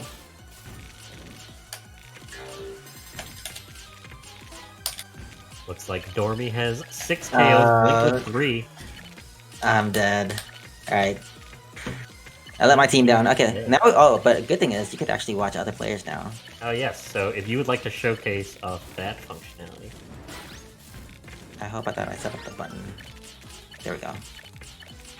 So you can cycle through each of the different players. Ice, A Diddy, representing for blue team. Who's down at the bottom right? I'm trying to get over there, but There we go. Lorenzo for green team. Okay. Storyline. Dormy yellow team. Okay. Potato Man Lobster on. Well, I think Lobster just got knocked out. We got GDQ Boy holding it down. GDQ Boy Wisp 1080. Wow, red team looks scary. Like it has 3 very solid players on red team. A player straight up named I'm Tired and Lorenzo. So I'm gonna take a quick look at what type of strategies they're doing. I'm Tired playing like they're tired. about to clear up their well so that they can send back a double Tetris here, or maybe triple Tetris. Oh, that's nice twist on the right side with the blue pieces. Setting up some T-spin doubles now. Some fairly standard play. Wisp with solid back-to-back play here. Looks like Wisp just staying low and outputting T-spins. And Dormy. Dormy just got knocked out? Ball here, yep. Oh, I'm surprised. But remember, this is a team-based game, so it depends on the team that wins. So the blue or the yellow team wins. Blue, yellow, green still in it. Yellow and green still have 1 player each. So storyline, trying to survive. Dormy left them all alone. I'm Tired, still hanging in there. Oh, blue team down to 1 person too. And red team has 3 solid players. So this looks like blue team is the last place team. Blink. What are your thoughts on that? As a blue team member, I try to carry them. they let me down. Looks like yellow team's last member storyline has 2.5-ish, 2, so not quite 3 badges. Getting pushed near the top though. Sort of in a down stacking mode, digging mode. Trying to survive here. Getting attacked from red team. I think red team, multiple people setting storyline damage from red team. The lone member of the green team has full badges, so that's definitely a good thing for them. That's the end of that storyline. Alright, so both of your teams finished in the bottom too. Okay, so we have green with the 1v3 damage boost too, and he has 100% damage boost. If you can go to the red player on the left side, it looks like they were four-widing. Sort of a side 4-wide. Can you explain 4-widing? 4-wide is a setup where you can perform a very long combo chain, because stacking that way allows you to clear individual lines with each piece, like each consecutive piece. Just clearing singles over and over and over. And he's continuing it right now. So the reason you want to do that is it does an incredibly heavy amount of damage, and this is the way to get the longest combos, basically.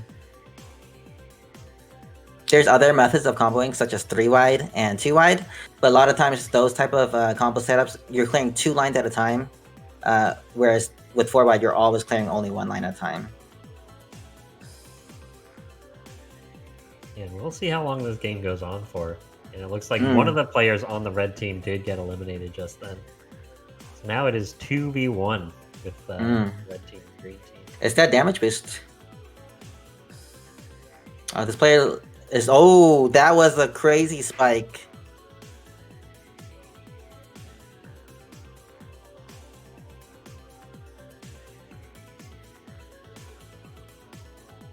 And here we 1v1, but GDQ Boy has damage boost disadvantage. He has 50% damage boost fighting against 100% damage boost, and green player manages to take it. I'm Tired. Congratulations to the green team for winning that match. So anyone that was on the green team, you won. You might not be tired, but you won. I think something popped up for them that says they won right now. Yeah. Even though they were eliminated early. So congratulations on that. We're going to be getting set up for our last game here. Again, we're just going to have a very quick ad break while we set that up.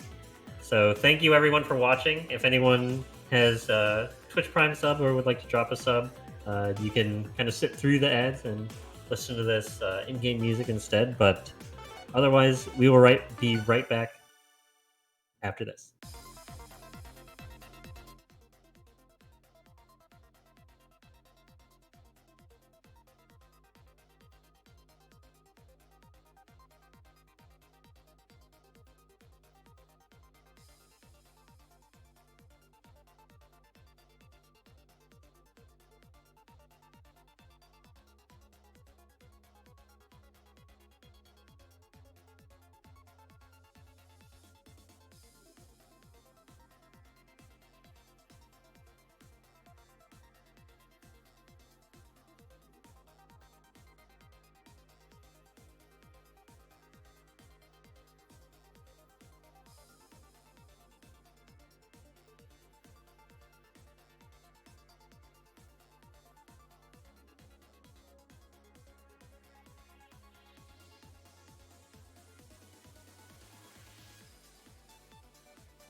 Welcome back, everyone, to Game Masters, a show where we show off games that not quite speedrunning, but showcase off excellent gameplay and mastery of their games. We were doing Tetris today, and joined with me is Blink. How are you doing, Blink? Pretty good. Ready for this final game. Pretty excited. Yeah, we're going to be getting this last game underway. Again, this is team mode for anyone that's just joining us. We're doing games against everyone in chat. We've had some very experienced Tetris players playing today, so be sure to get your switches on, get this game code in as these players get their game code in, and we're going to be getting started here. I'm going to be pasting this 573920 in chat. All the players are going to be doing random teams here. We'll see how they fare. The green team did ultimately come out victorious in the last game, and we'll see who gets the win now. Looks like this lobby is filling up quite quickly. Oh, that is full. Yeah, that is how quick things go here. Everyone out Good there luck, is have fun. speedrunning this lobby joining for Tetris 99 lobbies. Everyone knows the last game is the only one that matters. Winner of this is the Game Master. That's a lot of red. That is a lot of red.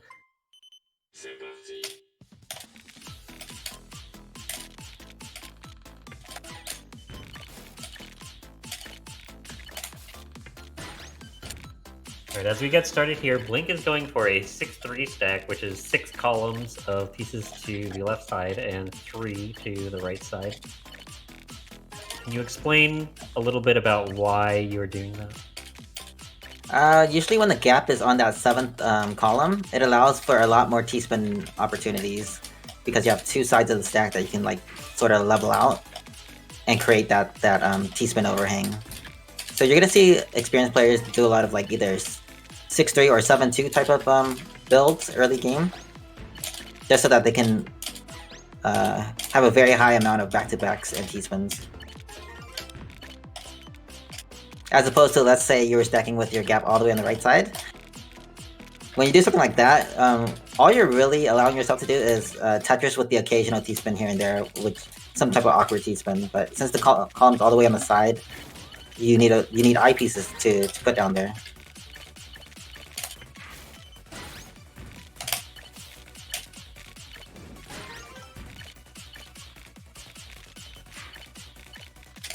But probably the optimal strategy on this would to go for 4 wide and just stall things out. That seems to be the meta for the best Tetris 99 players currently. Right. Taking stock of the game state right now, it looks like I have a question for you, Blink. 3 people on your team are eliminated. How do you feel about that? While the other teams are not quite as eliminated. You have to give some motivation to the yellow team, I think. Don't know what to say about that. They tried their best. I mean, I got eliminated early last game, so I can't really say much. It was a good effort. But even getting eliminated early, the remaining players such as myself, we're gonna get that damage boost that we need. So in a way, it's also thank you. Meanwhile, Dormy at the top here, gonna be trying to clear out some lines.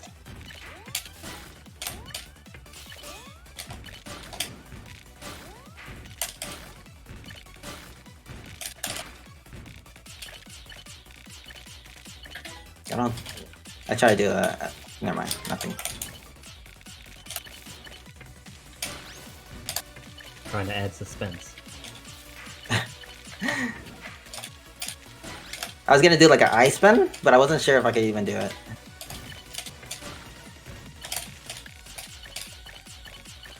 Speed up.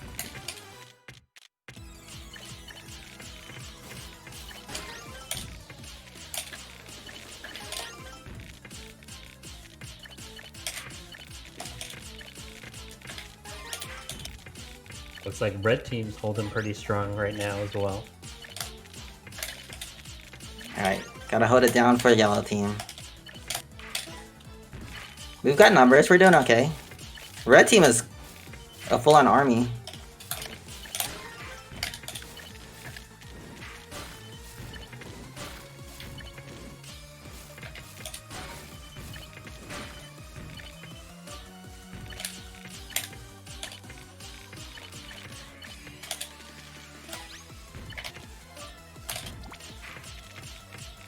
Right now we can see Blink with 1 KO, Dormy with 0 KOs.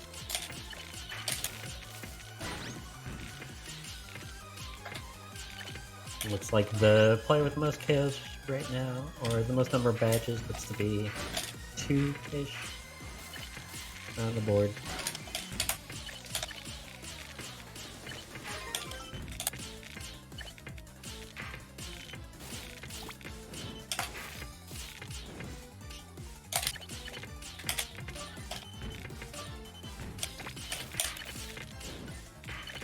As a reminder, everyone, so we have this showcase here, but this type of match where a bunch of people in the Tetris community come together, that happens once a month.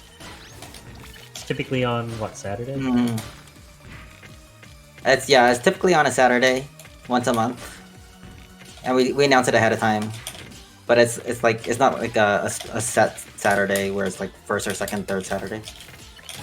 We typically decide at the start of the month. And for this month, bothering you while you were at the top, by the way. Oh, no worries, no worries. I had full faith in you. But, if you didn't, yeah, so... I would have lost already. But yeah, so if anyone is interested in participating in those games with the Tetris community, discord.gg/harddrop is where you'll find out information on those night games.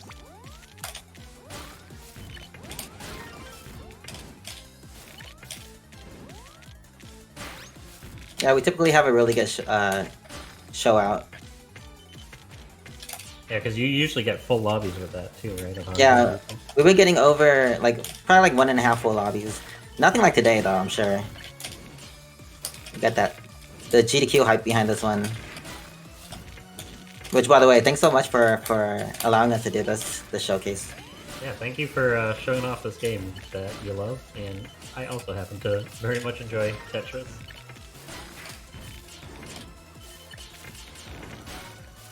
Yeah, and to any viewers, if you guys are enjoying participating tonight or watching, make sure you guys support the channel, the GDQ channel, and let them know that you want to see this again in the future, so that they invite us back.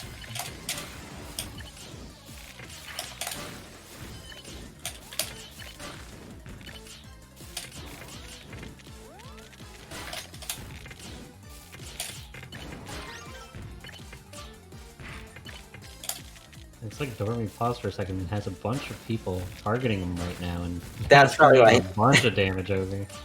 That is probably why he's pausing. Yep. Is to counter the damage coming in. Looks like 3, 6, 7 people targeting Dormy right now.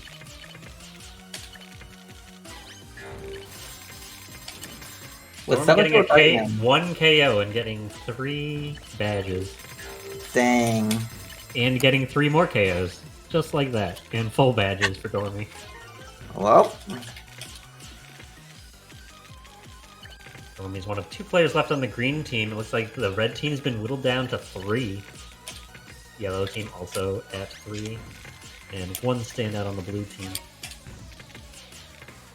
Will the green team win again? You want to see how to 4-wide? Let me show you a textbook 4-wide. Nervous. Okay. 100% success rate.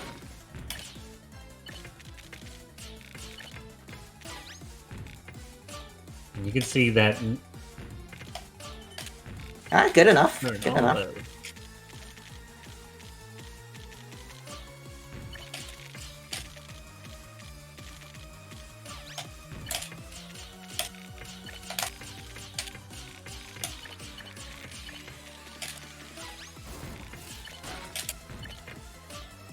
Dormy with a very aggressive assault on the red team, attacking 2 people on the red team.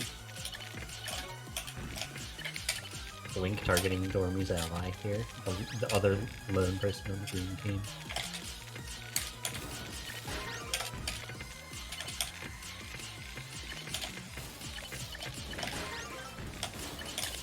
Pretty epic final round. I need more badges. I'm only at 25%.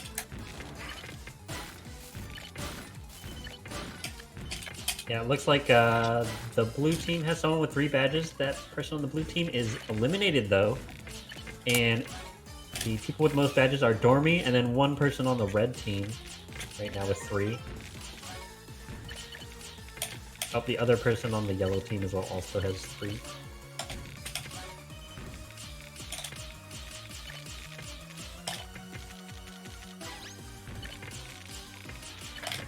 For everyone in chat that was playing, how did everyone in chat do? How many lobbies did you get in? What places did you get?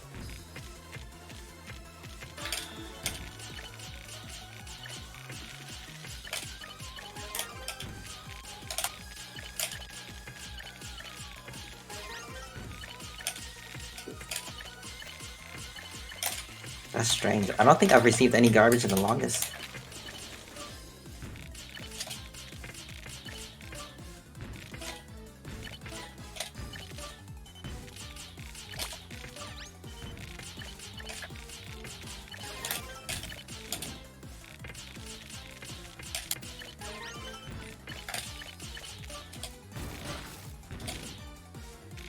Maybe I should change my targeting. And that's the thing about this game. It's very difficult to both maintain your play as well as look at the rest of the field. It's a very difficult thing to do.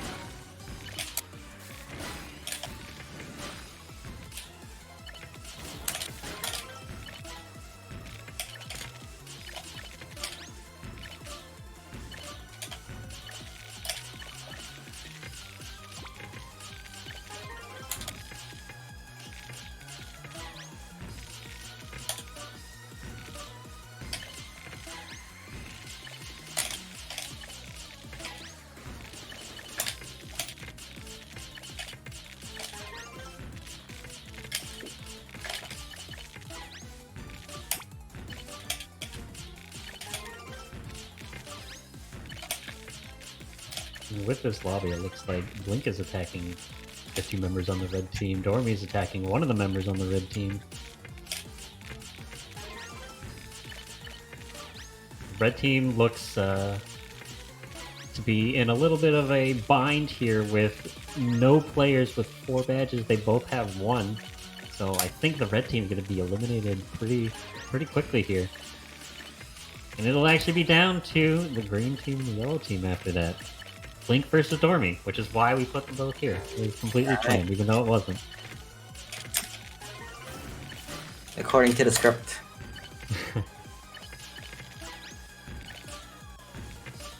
Oh, it looks like my teammate has 100%.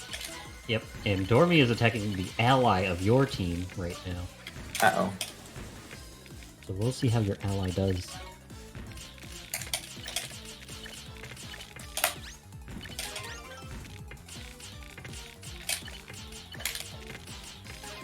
Again, everyone, you can see the lines of the yellow lines attacking the other players, going from the bottom middle to the other players.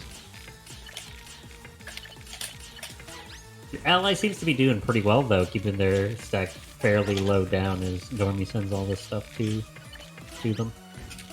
They're carrying me right now. Dormy is attacking the red team member and the other person on your team right now. Finally I was getting lines. Yep. I don't want any more though. I don't want any more. I think I'm dead. So I'm not a dead. bunch of lines. Oh, misdrop. But you have cleared it. You might be in the clear. Hang in there, teammate. And this is just to show how intense these Oh, matches my can get. perfect clear opener. Nice. Did you see it? No, I it's... did see that. Very nicely done. It's Getting 80 a lot bag. of 30% right now. 80 bag first player opener. This red team member is getting attacked by both of you and probably more people. So we'll see how long the red team can hold on.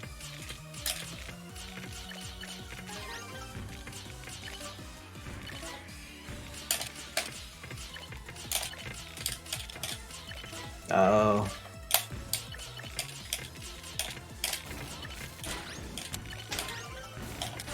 Dormy is now attacking you, and you are now attacking Dormy, I think.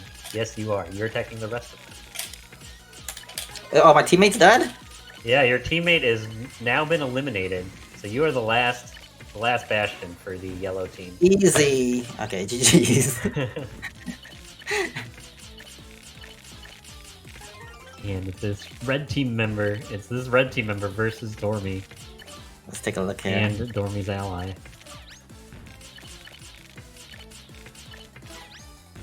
So yeah, you can go. Oh, into the red GDQ team boy. member. It is GDQ boy.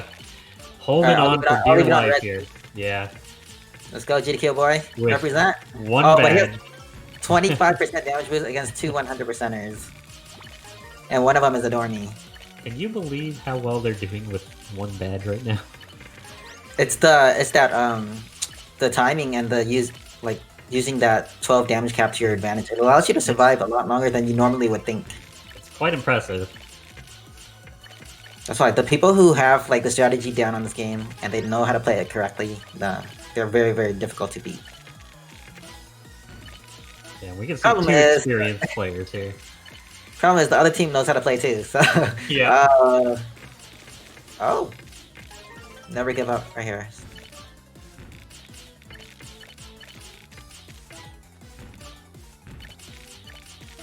Oh, nice try.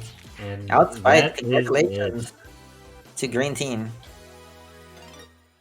Congratulations to Green Team. Dormy taking 3 of 4 lobbies that we did today.